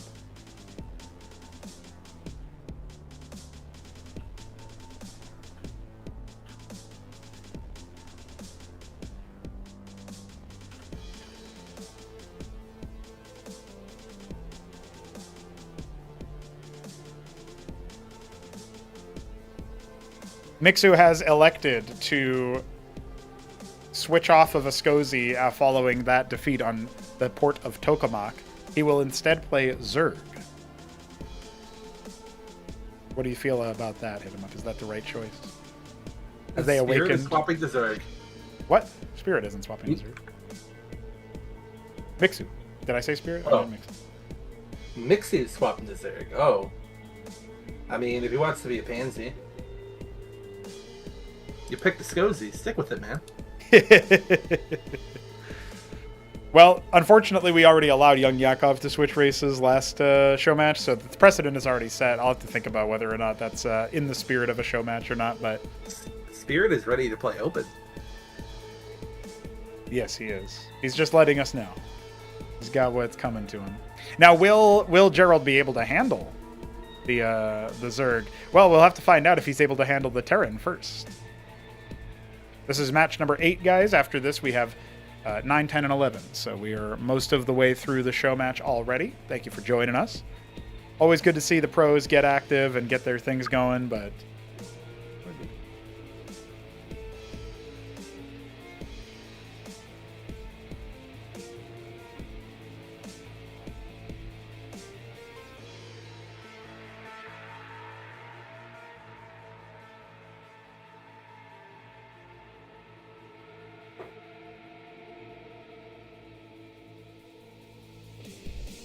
At first they said, just play like Cyril. Spirit said, just play like Cyril. And then he corrected himself, just play like Flash, I mean.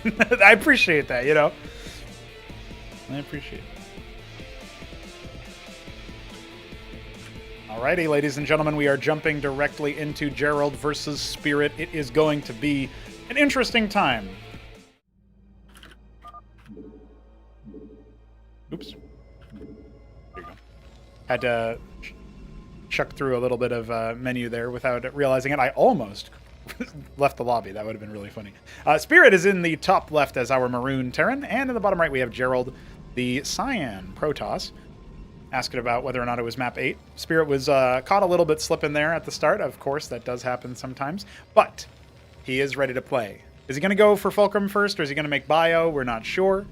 I do like that he went for Fulcrum. You know, one of the things that you look at when you play Cosmonarchy for the first time as Terran, you're used to StarCraft 1 Terran, StarCraft 2 Terran, having to make a barracks before you make your factory. And that's not true in Cosmonarchy. And so some people decide, okay, we can make this work. We can just go for Fulcrum. I want to try this thing out. I think in the early stages of the game, it is a little bit better to go Stockade. Because you're learning and you have enough units at the beginning to, you know, deal with cheese. And look at this! Stockade for Spirit, of course, but Gerald going Lattice. Lattice Gateway. Oh no, the blind talked to him. Oh dear.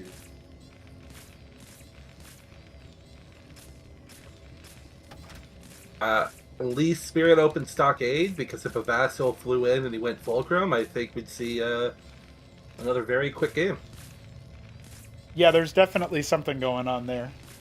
I would be pretty worried about that. The first Stockade will be finished. It did get started pretty late, and it is Vassals. Look at that. I love it. The Insta triple Q.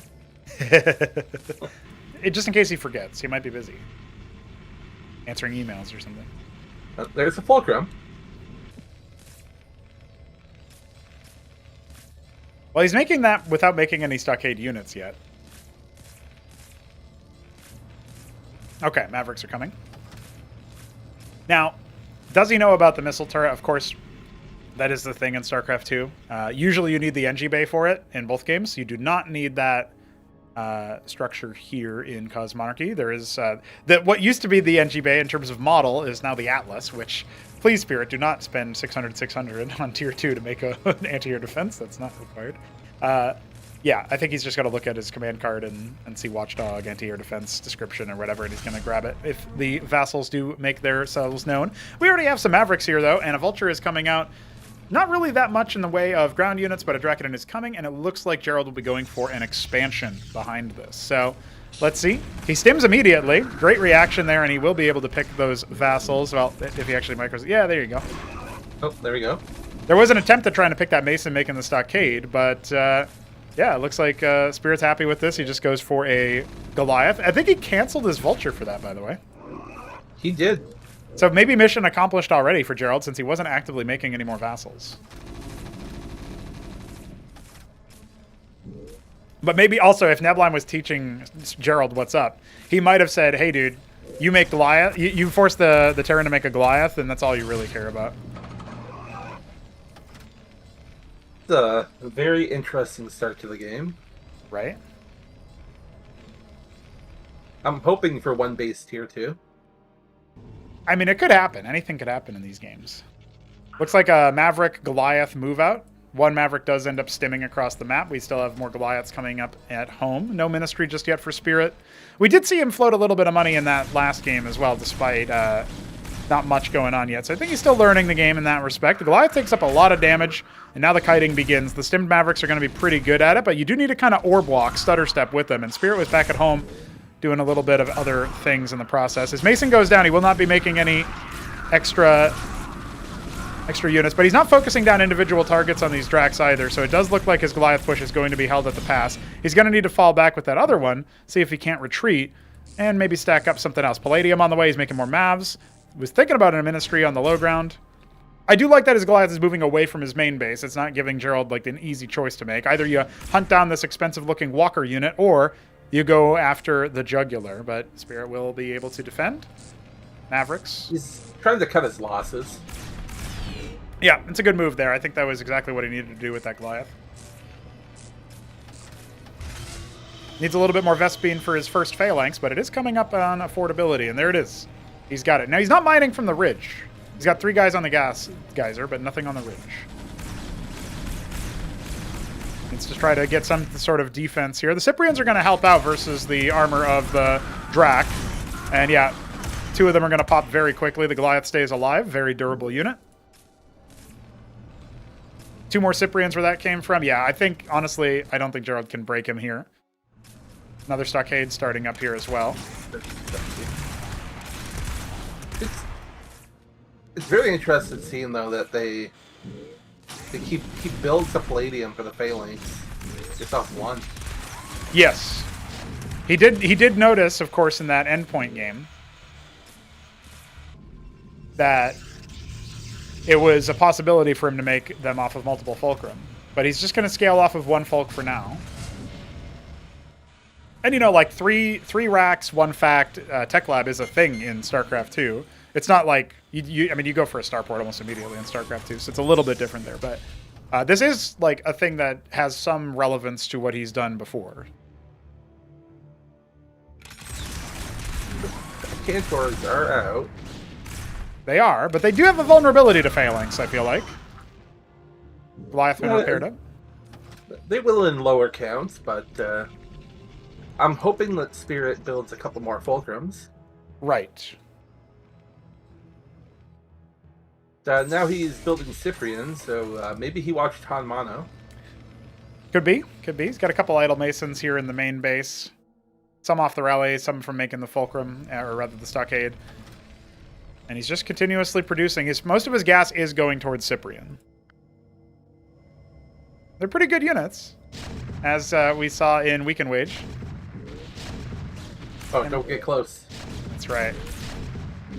Hey, Gerald's getting bruised.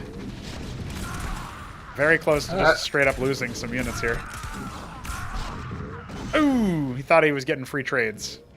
Phalanx is so good. Cantor Never moving a free across. trade. There's another Fulcrum, but we got a Cantor man here. Yes, the first Cantor has arrived. I should have told Gerald about the Obtecton. That would have been beautiful. I do kind of like Spirit's spot in the game currently.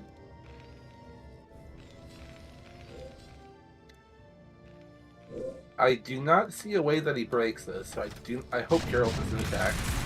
He's really balled up, and the Phalanxes are getting so much splash damage there. He's going to try to use the Acantor against him, but...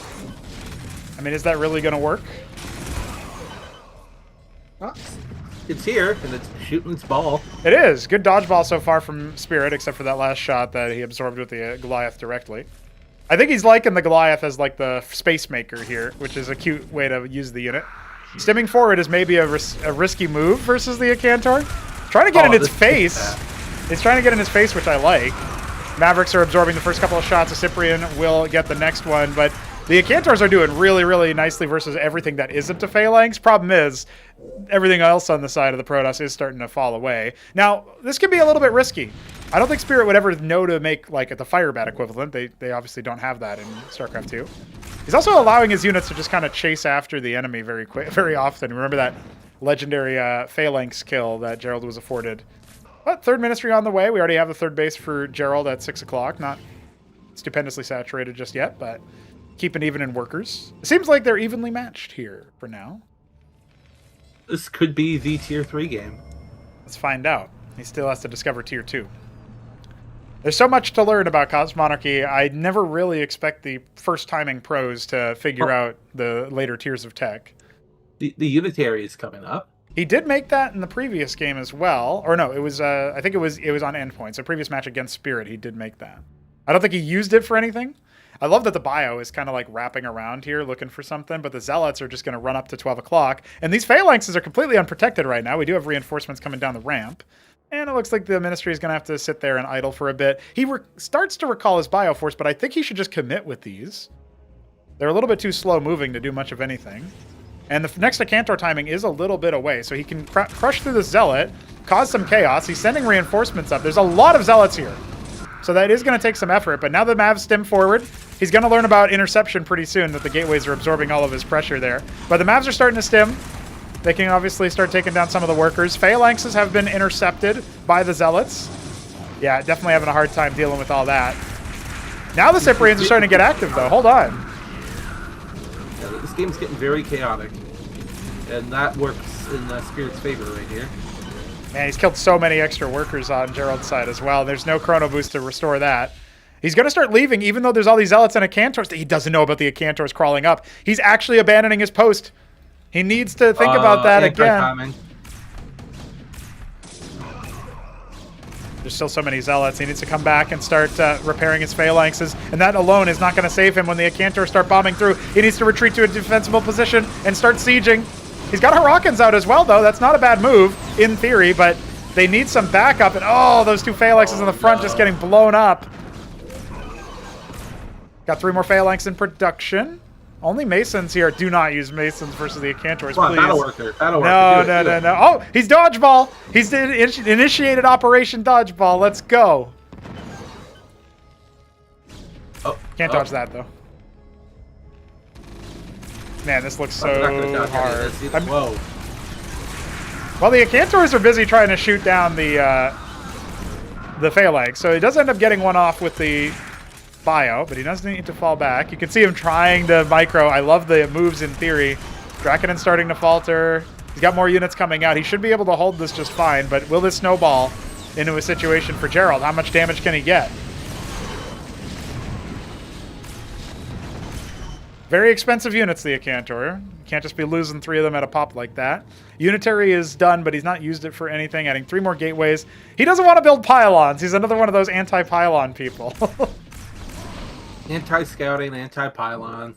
It makes sense. Big worker transfer over to the 12 o'clock. There's only 1 Draken in there, so he's going to see if he can defend that. 1 Acantor is not that scary versus the army that Spirit has. He's making so many phalanx, dude. 1,300 gas and counting, by the way.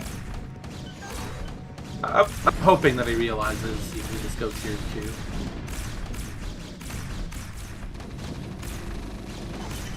He needs to turn back around to defend this. He's cleared 12 o'clock. Tank mode phalanx. I don't even know if it 1v1s Draken's, honestly. It probably does in an actual 1v1, 1 unit versus 1 unit, but I don't think it's going to be quite enough. The Cillians are coming out. Their armor pen is going to help out versus phalanx when they're not in deployed mode. And also Hurricanes and stuff like that. You can see Gerald is setting the pace, right? Like, he's constantly moving forward with a couple of units and just making things messy. Now the workers have been pulled. One of those games where you got like 60 workers and 20 military units. Yeah, that's what we're seeing here. Getting right in the face. Now the staggered line is actually going to help Spirit out a little bit here, but he's definitely on a timer here versus what Gerald has. More units coming out. We have the Maverick stimming, trying to force down the Zealots. Is this going to turn into Newt against EUD? I'm not sure, but Atlas is halfway complete. Tier 2 is coming for Spirit. But can he do anything with it is the question. He's gone back to mining from the minerals. But I think he is going to lose 12 o'clock. I don't think he can hold on to it right now. Pull the workers. I was gonna say he has no gas income from that third base, but again, he's got 1,300 gas. He's got 1,400 gas and an Atlas already made, so... Tier 3, go. Pretty close. Pretty close. He doesn't need much more. This game is getting way too chaotic. Hey, there's the 13-minute Legionnaires. Hey, they're charging through. The Mavericks are going to try to accept those Zealots. I think with the extra phalanxes, that's definitely going to contribute. It looks like Gerald is in a spot to win, but remember, his worker count is only now really catching up. Look at Gerald's ramp at the natural. Oh, he's got a lot of units that he's... Well, you know, he just figured it out. Don't worry, your pings don't get shown to players, but... I hope. No. There was a point where Nicholas did that crazy guy, Pingo Clater. He did that and it like lost a match for someone because he was pinging a secret attack. And then from that point onward, I blacklisted witness pings. I was like, yeah, okay, that's an oversight. Now, that was years ago now. Hurricanes are rending the armor of these Zealots, which is going to make their Mavericks a little bit easier. Starting to filter in some Vultures. I like this look. And you know what? He has actually held on to 12 o'clock this whole time. Still no leveraging of Tier 2 just yet. Maybe he's just going to bank minerals. More melee units trying to charge down 12. What a crazy, chaotic game, dude. I think Gerald's done it. I think he's about to break. It feels very close. One Asciliant has arrived, immediately gets Doven on by the Hurricanes. The bounces are going to start helping out. I mean, there's not that many units to bounce to now. Masons start to evacuate. The Ministry's still making them on location. We got Hurricanes and Vultures trying to do their best, but there's no more Phalanx production, and Spirit has been conquered after 15 minutes. GG.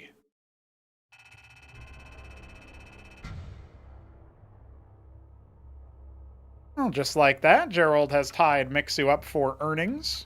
And we go to map number 8, or map number 9, rather, of 11. So this and 2 more coming at you here between our players. That means Spirit is guaranteed 1 more game, and if he wins, he can even grab a second. I do have a prediction. Okay. For how this is going to go now. I think Mixu with Zerg is just going to build a 6-pool.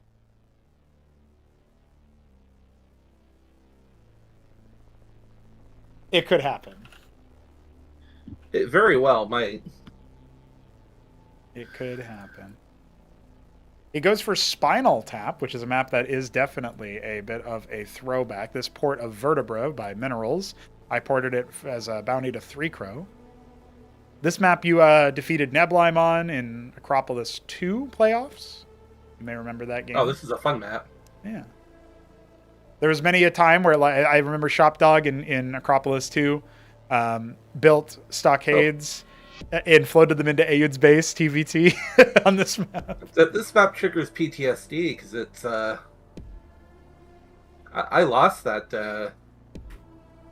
best of 5, 1-3. I only won as Terran on this map. If I win on Spinal Tap, I lose everything else. Well, a sample size of 1, but you don't have to worry about it right now. That's not good enough sample size for us, man, you know. True. 1 game with 1 unit owning must be OP. Yeah, you lost missionaries. They're OP. All right, we have Mixu floating into the lobby, and we're looking at him playing Zerg this time instead of Ascozi. He will be on Spinal Tap, and Gerald will pop in. I have a feeling he's like looking back at replay or maybe VOD or something in between. Not entirely sure what the... maybe he's just trying to catch like what the game state is at the end.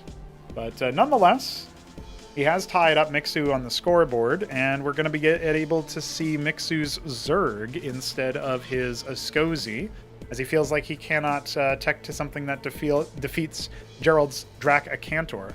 I thought his Roves were doing really well at first.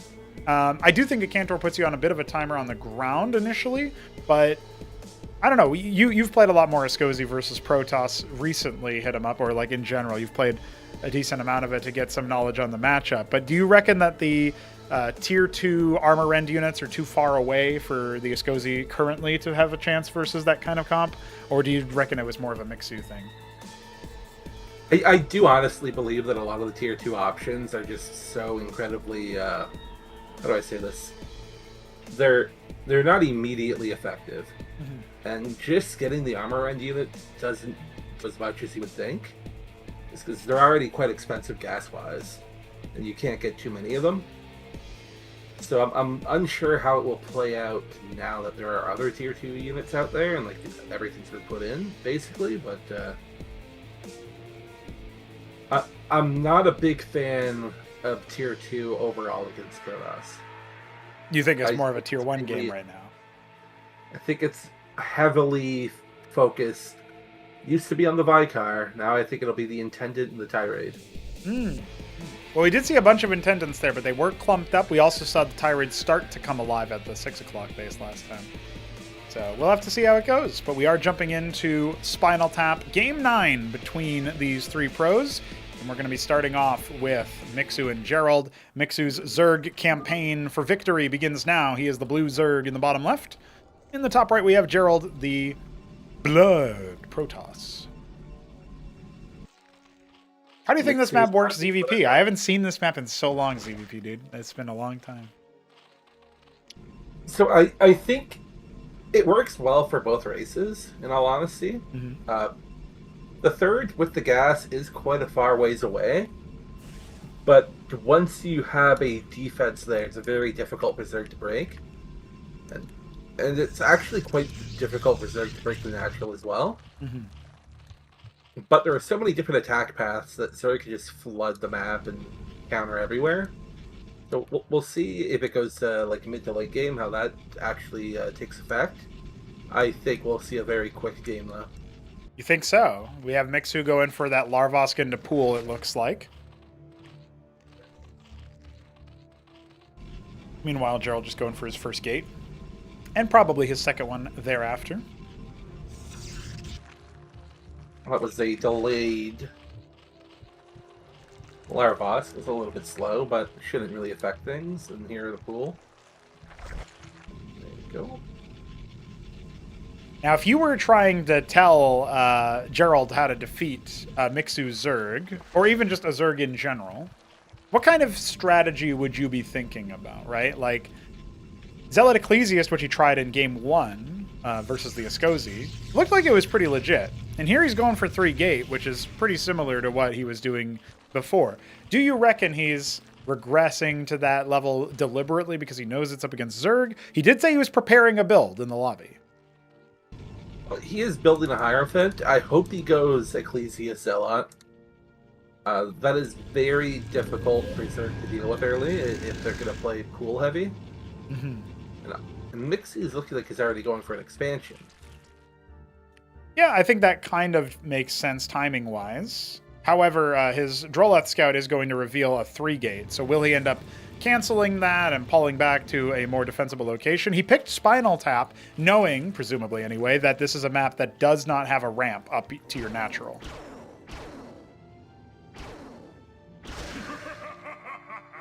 The drum went down, and now we have 4-gate, and it wasn't scouted. It was not scouted. The 4-gate was not scouted. That's one of the reasons why some people like Hierophant first.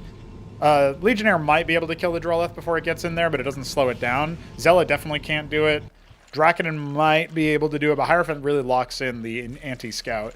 Not sure if Gerald's deliberate choice there, or if it was just incidental. 8 Zeths would be more than enough to deal with this Hierophant as it scouts the natural. We'll see what the reaction is from Mixu. He's actually going to pull back initially. And this is going to be Gerald's first time facing off against a player-controlled Zerg. The slow is actually killing him right there. The slow on the Quaz, body blocking all the Zets that do move faster. Cheeky little micro. I like it. Mixu was always a burrow micro. Oh, and Gerald almost got locked in behind that stone on the ground. That would not have ended well for him. This is where it's going to get difficult, because I think Mixu's army just gets deleted. Yeah, I can't imagine him being able to deal with that. If he had been able to catch the Hierophant, that would have been nice looks there. But the Ecclesiasts are out in pretty good number, and it does look like Gerald has the right composition to deal with the pool units. Will we see Vorvs the way that Sziky likes to deal with this, or are we going to see something a little bit different, Hydra play perhaps? I would love to also see him just counterattack with the Zets, which it looks like he's exactly doing that. Does put Gerald on a bit of a timer, but I mean, it is 4-gate. So there's going to be reinforcements. It's just a question of how many workers can he kill, forcing his opponent to go a little bit more all in. Diving on the Zealots. I don't know if I agree with that choice initially, but he will clear the initial 3 at the cost of a couple of Zeths. Needs to be going after those workers. The static defense in the natural was not morphed, so it's just a bit of a wall of health right now. Really, Rokors come out, rending the armor and slowing the attack speed is a great choice here. The Zets in the main are starting to kill the workers for Gerald. I don't think Gerald understood how the Ecclesiasts work, so that didn't go so well for him. Yes, indeed. He ends up losing everything at the lanes, natural. And oh my god, yeah, he's still losing workers here. Micro clinic there from Mixu, apparently. 10 more Quas are going to come out here. GG, well played. Gerald says he has to concede. He knows that he did not micro it out, and a 4-gate is very committed indeed. His 4 builds are now up, so... Nexus first? Nexus first? I think that's next. All right, all right. Now Spirit gets to play TVZ. How does he like to play TVZ in StarCraft 2? Can you enlighten me? Is there anything we should be on the lookout for here? So, like, he typically plays, like, relatively standard early with, like... He goes for, like, the... it's called the 2-1-1, so it's this 16 Marine drop build. Just plays a little bit aggressive with that, but once that's over, he just turtles. He will sit there forever. Okay. Hopefully, that's what he does here. We want to go back to Demaloon according to Spirit, so I've hosted that map for him. He's going to pick it there.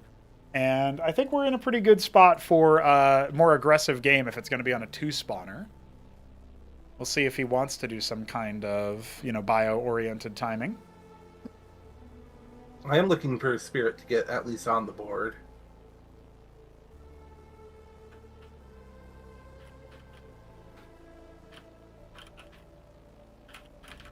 If we're talking about the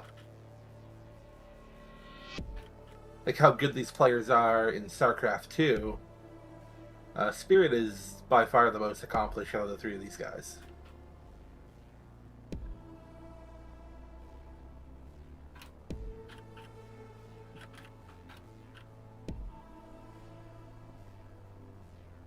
Looks like there's some confusion about the map he's seeing.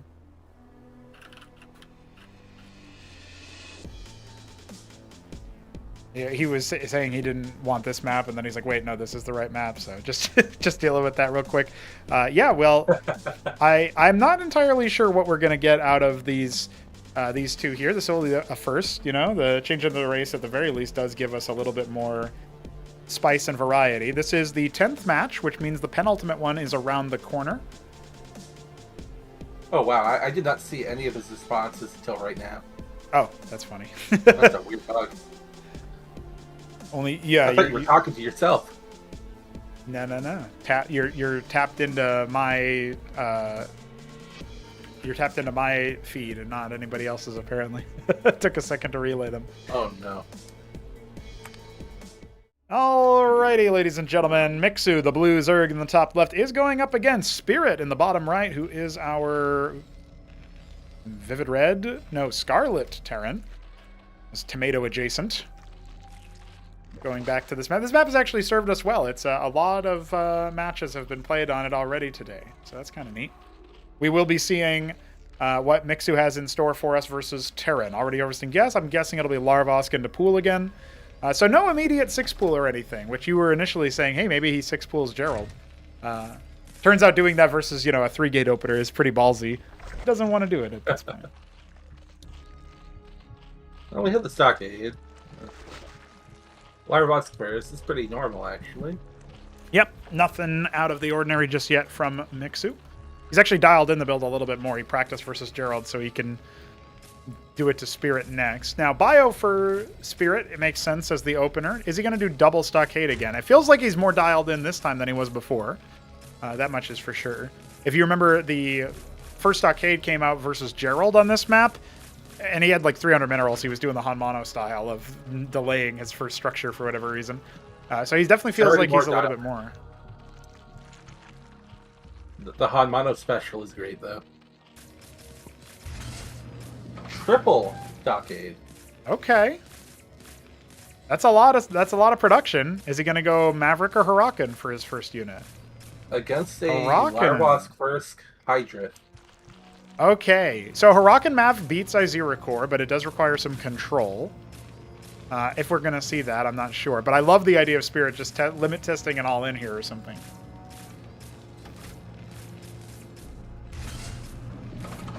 And is the Huracan the unit that moves across the map, or what? What's he going to do with that? So he sees the Droleth Scout. Spending time attacking it is probably not very good bang for his buck. Oh, he's just spamming Huracans. I love it. Let's see them Huracans, dude. Right now they are just busy chasing Mixu's guy around. Are we still going to see Izira? Because there's a lot of money in Mixu's back pocket here.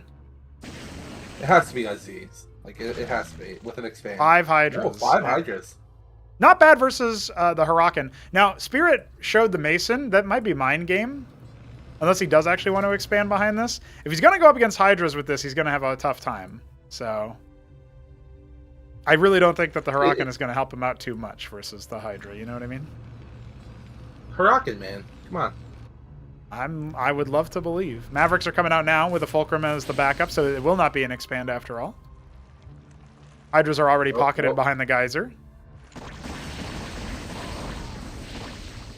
I believe. Why would you believe? You give him hope. You give him hope where there is no hope. So there's already a fulcrum coming. Droleth rescouting is kind of big here for Mixu because he knows that there's no expo. I think with this many Mavericks and the Hurakans as the meat shield, there's no way that Mixu has kill pressure here. He is making 2 Ovoleths, though. Remember, his Zerg style with drops is pretty good. Oh, you do not want to go on this thing. No, Mixu!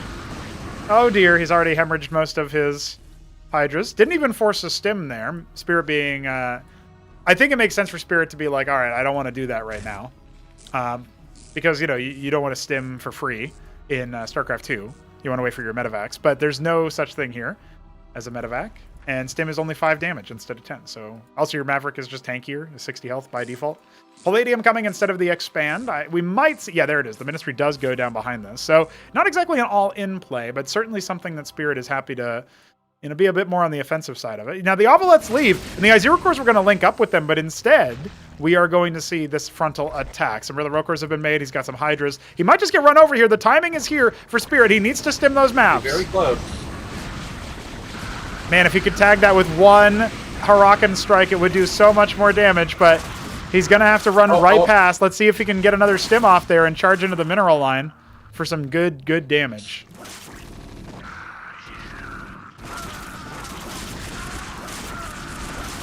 Mixu's economy is in shambles. 10 workers. 10 workers at almost 5 minutes. He's got 3 more coming. This is going to pull the trigger, though, for Mixu to try and put the pressure on. Yeah, those 2 Ovoleths are still there, remember? So he could go for some kind of cheeky drop. Phalanx versus Zerg, I think, I mean, Hydra specifically struggle versus that. They ball up a lot. They aren't one-shottable exactly, but it's pretty damn close, so... consecutive shots are going to be a problem. He actually just forces a lift here. He doesn't want to send the Mavs yet.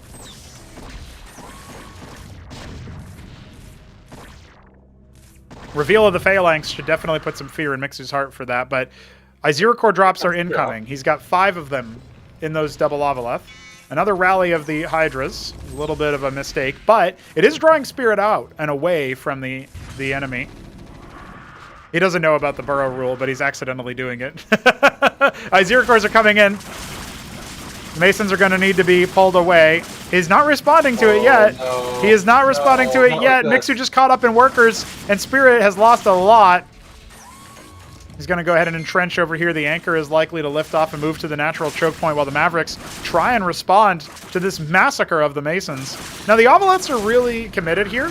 I don't think that we can see, you know, Sziky-esque maneuvers with the load up the units after the fact. But he might be able to balance out stuff if he can. Trying to stem in aggressive. You can see that the Izirokors are going to scoot out. And look at that. He ends up keeps 3 of them alive and both Ovoleths as well.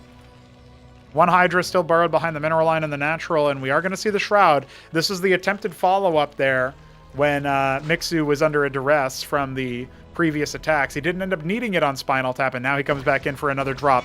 It's just like the milkicow game all over again. Spirit looking for a win here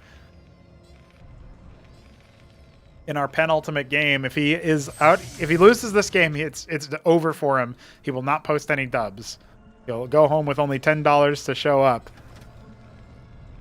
He'll still have a very strong push when he actually goes, but I think he doesn't realize how far behind he actually is. Well, not only that, but Lakers are coming, and he does not have detection. He does not necessarily even know what detection is in this game. So if he doesn't, you know, grab a star pad soon, it's going to be real difficult for him. Oh, look at that. Maybe I'm going to eat my words. Now, 3 Lakers are popping here in a moment for Mixu. There is a timer to get the Anseal out. But does he know what it does? Lodestone coming as well. I think he's been reading tooltips. That doesn't really help him out too much, but it will show the Hydra, funnily enough, so at least he'll get the satisfaction of that. Drop coming in once again. Ha! That Hydra got deleted. It's perfect. Bit of a frontal attack, but it's kind of going wrong here for Mixu. maybe a little bit of a distraction with that lodestone timing. What would really help him right now is a Cestus at the front to help deal with the Lakers. But a lot of those frontliners, or I guess it was mostly Hydras that went down, those units going down actually help Spirit out a little bit, right? He can now stabilize his position a bit longer, add more phalanx. And he needs that Anseal from the star pad. Stat. Ministry for base number 3. As 12 o'clock is about to pop here for Mixu, his own third base will start to get saturated.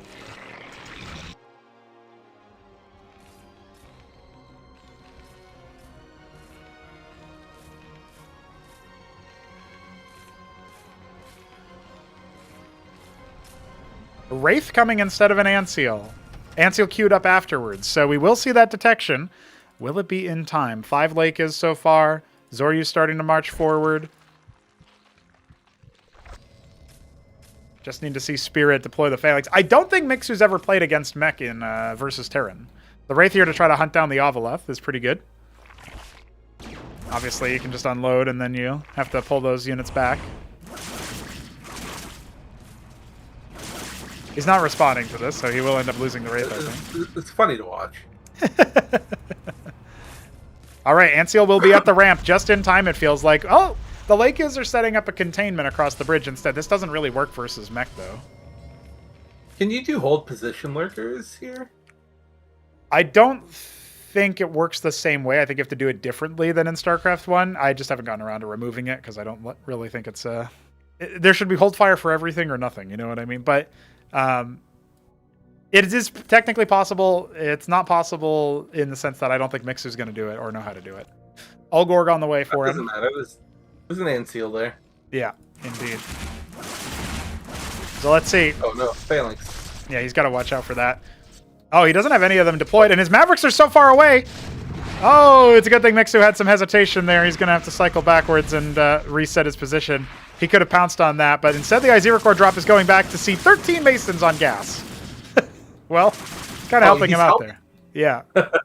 Mavericks are waiting to accept this push down the ramp, it looks like. The Phalanx is all entrenched in another position. More Mavericks come out to finally deal with those Iziracores. Leica's on the front line, not exactly where it needs to be. Are we going to see Mixu commit to this position? Oh, you need to micro those. The spines are going to tear him to shreds. Cycles backwards with those Mavericks. He's missing the heavy hitters of his composition, but he might still be able to do some damage here. And of course he can lift the Ministry. No Masons were sent over here, so really he's only losing the bio, and those are replaceable. Across the bridge, we got the Phalanx's clearinghouse over there. Nothing can get over. Nothing can get in, and vultures are starting to be made. Does Spirit want mines? Oh, Spirit's falling apart here. Oh no. Oh no, yeah. He did not bring his Phalanxes with him. The controls mystifying him for now, and GG, he bows out.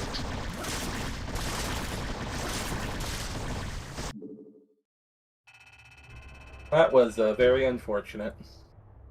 It was, but also Spirit at least did get some oomph to him. You know what I mean? Some oomph to him. He got some units out. He looked pretty good. You know, it was an entertaining initial game, and Mixu had to play against Mech. But even though it went out a different way than we typically see it,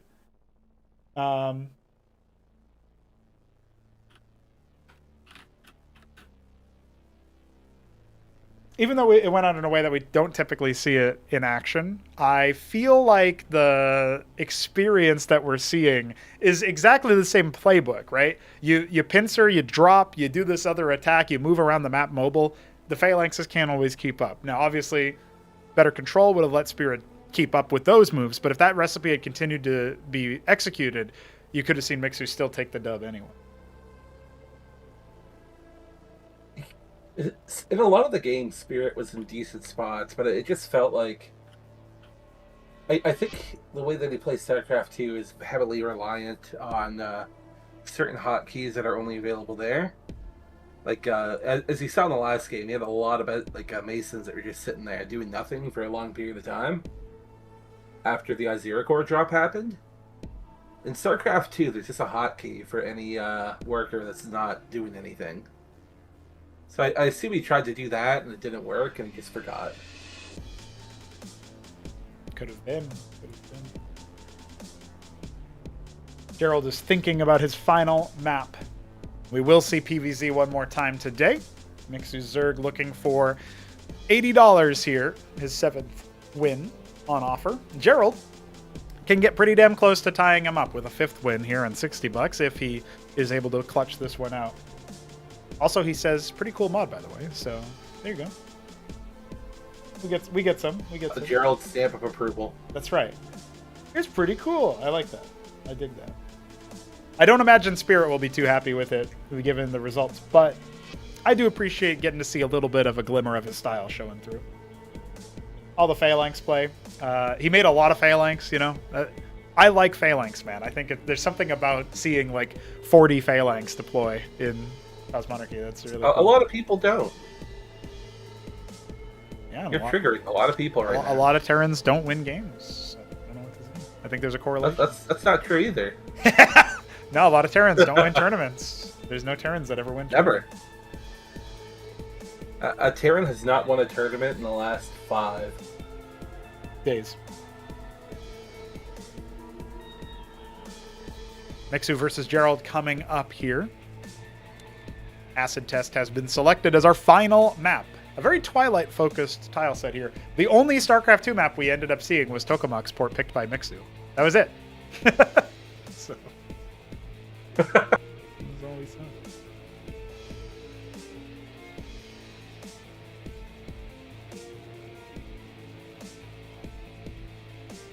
Ancient Scion in the chat talking about the Zerg surround on those phalanxes. As the siege mode comes in, he typed GG. It's true. It is true. Sometimes there's that sinking feeling when you're caught slipping. Phalanxes look underwhelming when you don't have them already deployed in your spot. And that is a tough skill to learn. You know, like, it's kind of easier to just move towards the Terran army, even sometimes against better judgment or what should be done. It's kind of easier to do that in the context of that sort of idea. But it's also harder for the newcomer to be like, okay, I know it's sort of instinctively how the enemy is going to start moving. So it's cool to see the evolution, though. Obviously, we did see evolution with Spirit. It didn't result in a win. We saw a lot of evolution for Gerald so far. And I'm really looking forward to seeing what he's going to bring us in this last game. Can he contend with the last second Ascozi switch from Sir Mixu? I wonder. I believe in Gerald. I think it's a possibility. He said my map was good. Yeah, it's true. He did enjoy that map. Because he won. Yes. He said it's a pretty good map. He really likes the architecture. He thinks it was really good. Yeah, exactly. We're going into our final map of the show match. Thanks, everybody who tuned in today. We're always looking to raise money for future show matches. Streamlabs.com/Pronogo if you want to support that. Mixu is our blue Zerg in the top right. He likes the blue Zerg color, and I do too. Gerald in the bottom right is our Scarlet Protoss. Scarlet Protoss rocking out with his 4-gate out. I want to see what he's going to do this time around. Larvosk is legit. Yeah. I mean, it looks like that's what he's going to be doing. And he's going to be up against Gateway, and Zealot Ecclesias did show some of its teeth in that Spinal Tap game, but Gerald has an opportunity now. He didn't even say, wait 1 second, I'm preparing my build. He just locked in, so what does that tell you? He knows the build. He knows the build. And yes, Niblam, unfortunately, Spirit did not win a game. I wonder why he decided to put so many workers on gas. I guess I didn't ever mention that because it was like my brain auto-corrected it to not happening, but it did happen. He did have like 13 gas workers. Yes.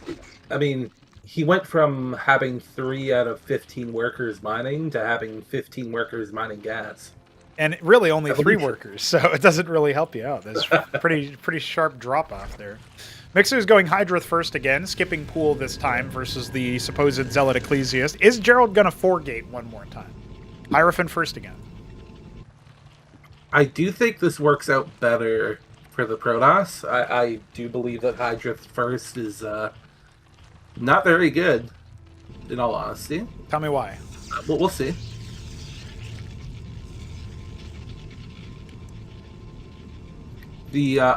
Zero cores don't actually do that much against Protoss, and Hydras aren't very good until you have a decent chunk of them. And Mixu's going for an expand. Yeah, it's the same sort of idea. Hydra expand. No, it's Hydra Scout. No hatch. Is he taking a hidden base? Maybe? No? Yeah, Droleth's moving to the bottom right. He's going to scout with it, and it will be a 4-gate, and the Hierophant this time around... Oh, we might not know where the enemy base is, Gerald. So the Hierophant will not catch him this time. Know. Maybe he's thinking Mixer's doing a 3 hatch or something. That is a thing that happens in the other StarCrafts, but... Yeah, I think he's expecting it to be cross spawns. Turn around. He's like, this is a weird-looking main base. He's going bottom left. No, he's corrected. He has corrected. Now we just need to hope that it doesn't go the back route. No! It's going to get stuck behind the stasis chamber and never move. Oh, no. Kill the chamber. Yeah, with a Hierophant, it'll go really well. Well, no, he's actually corrected it without even looking at it, so that's kind of impressive. Maybe he didn't even know. He cancels out some units in the queues and goes for a Nexus. No, he orders up more Zealots. He needs more Zealots, boys. Zero Core. He needs something, because this is about to get very dicey for him. Well, Izero Cores themselves aren't super useful, and the Hydras are here, but the Hydra Izero Core drop is going to cause some trouble for him. I think he's saying, screw it, I'm charging in. You ain't got nothing. You just dropped me at the beginning of the game. You ain't got nothing at home. And he's found where his base is. He knows where to attack. Zealot Ecclesiast Hierophant. The scribes must flee. Oh, Follow the boys! Oh my god, there's so many Izero Cores. No, not like this. Well, a Zealot is cleaning up back at home. Actually, this game might go on. It just looked really funny for a second. No, the Hierophant! No, he's just ignoring the Zerg. You can't do that. You gotta fight him. Oh, no. Oh, that's unfortunate. Very unfortunate. Zealots and Ecclesiasts are going to stay alive for a pretty long time, but the Hydras were allowed to get up to it. No good. And it does look like Gerald has missed his shot here. Never got a Nexus started on the 4-gate. Lost a lot of workers. Not even mining with all of them back at home. Needs to correct that mistake as soon as possible. And his rallies, well, he's got a couple of units left over to the side. Hopefully he can sense that.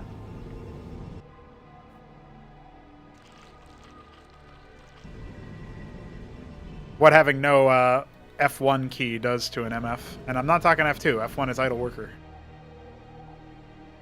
You know, I didn't actually know that that's what it was, because I never used it. I did use all army, though. People have asked me for all army in Cosmo. You should put it in. I would love to see that people use it and then their units just get stuck everywhere. That's what it should happen. You use it and it makes all your units spin. It's like an anti-noob button. I would love to see it used by Zergs late game when they press the button and the game crashes immediately. I should add that. That would be really good. All right, here comes the 3 Izero Cores back again. Causing mayhem and mischief. Drakenons need to spring into action here. I like the one Izzy that's just like watching. He's a supervisor. He's actually looking at the other side of the map then as well. He's like looking off into the void. No Ecclesiast here to keep the scribes alive. Oh, the drill is good though. The drill is actually really good. No workers have gone down yet. It's gonna need to scoot those up. But there is a big Zerg army moving across the map. Oh dear. Well, counterattack? Base race? Yeah, counter. Come on, you got this. I mean, maybe if he falls back to the ramp or whatever. I don't think it's going to quite work out. So he why is he moving over there? What's going on? Hit him up, explain it to me. He's bullying Mixu's army away with his Drax. I don't know what's going on anymore. I can't say anything. Like, now the cat. Oh my god, no. He runs in. 17 workers all. Get those Droleth. Yeah. Yeah.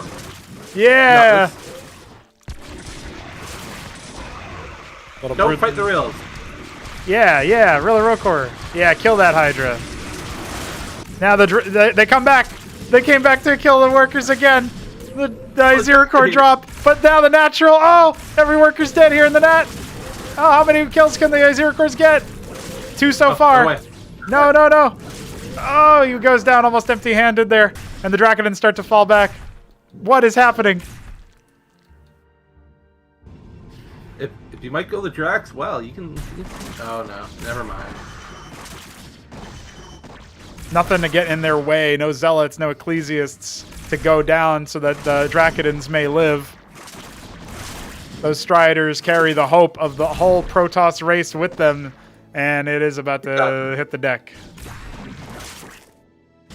By the way, 1-0 I like to see Drac run by here. It's big. It's actually going to force Mixu to go back. He thinks there's more than 2. So. Oh, this is chaotic in a great way. Now this is pod racing. 9 workers to 17. Pool was started, by the way. So obviously Pool's done. Zets are out. I love Nablime just flipping out in chat. No defenses. Challenge run. Defenses are for pansies, Nablime. Gerald's a real man.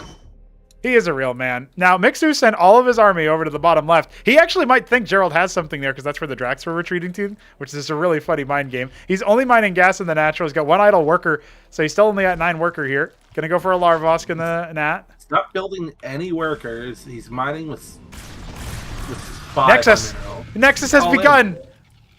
No. Hold it, your ramp! Gotta fall back to the ramp!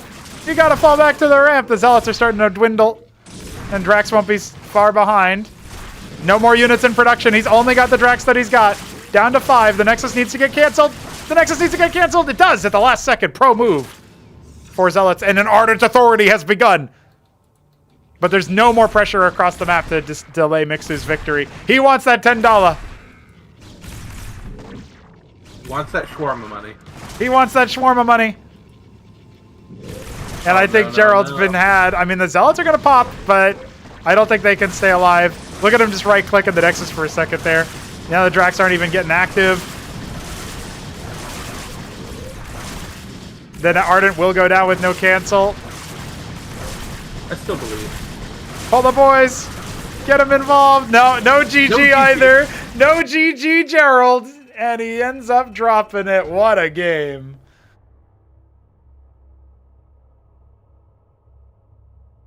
That is how Mixu won $80. GG's all around. That was a really hard-fought last game. I enjoyed that immensely. What did you think, Hit?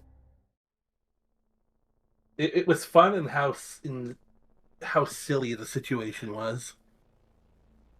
That could only happen with brand new players.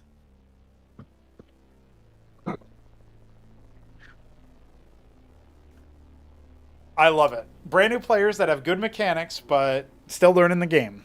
And, you know, they gave Mixu did bleed a little bit here. Cybernetic green blood. Neblime was my agent that I sent to assist Gerald, and Gerald did ask for some advice after he ended up dropping the opening game, and also asked Neblime to see if he could help Spirit as well at the same time. So I don't know about the details on that front, but just let everybody know, Gerald did put in some effort after the show match began and got himself up to speed. He also had practiced a little bit, I think maybe on the same day, I'm not sure, some games versus the AI. And look at what he's got to show for it. He ends up taking 2 games off of Spirit and 2 games off of Mixu's Ascozi. Honestly, I feel like he had the means to win in both of the versus Zerg games. Especially that last one was super chaotic. But at the end of the day, we know what happened. We know that that is a wrap for our pretty epic weekend of show matches. So that's pretty good. I'll take that for sure. I'm just upset that we did not get to see Tier 3 like I thought would happen. Right. If Spirit had gotten some prac games, then I feel like he would have been able to... He got Tier 2 in that game versus Gerald. There's that. If Spirit got some practice games in, we'd be seeing a completely different thing. Maybe next time. Maybe next. Now, with these pros in the pocket, they've taken care of business. They have gotten their matches played, and their money will be sent to them in a little bit. I can say that I had a great time watching them. Gerald says it was fun.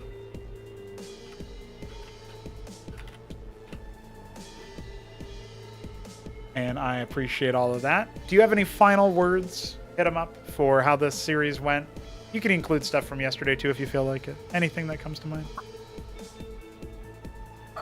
The only thing that really jumps out, and I would highly recommend people go back to watch, is the entirety of the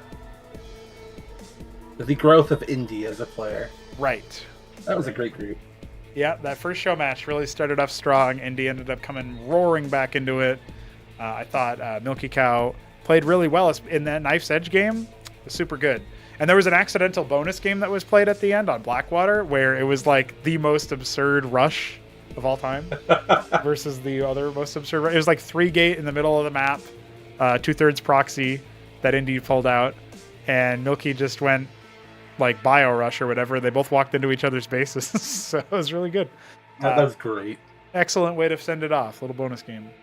GG's, lads. I appreciate everybody who participated and appreciate everybody who tuned in to spread the word across the world of Cosmonarchy, the epic experience that includes a 4th race now. And we got to see some pro level Ascozi, according to Mixu's depiction of that. I appreciate that as well. We'll see more of them pretty soon, as they have been included in the forthcoming tribunal stage, which will kick off in a little bit. For more updates on that, join our Discord server, and thanks everybody who hung out today. GG.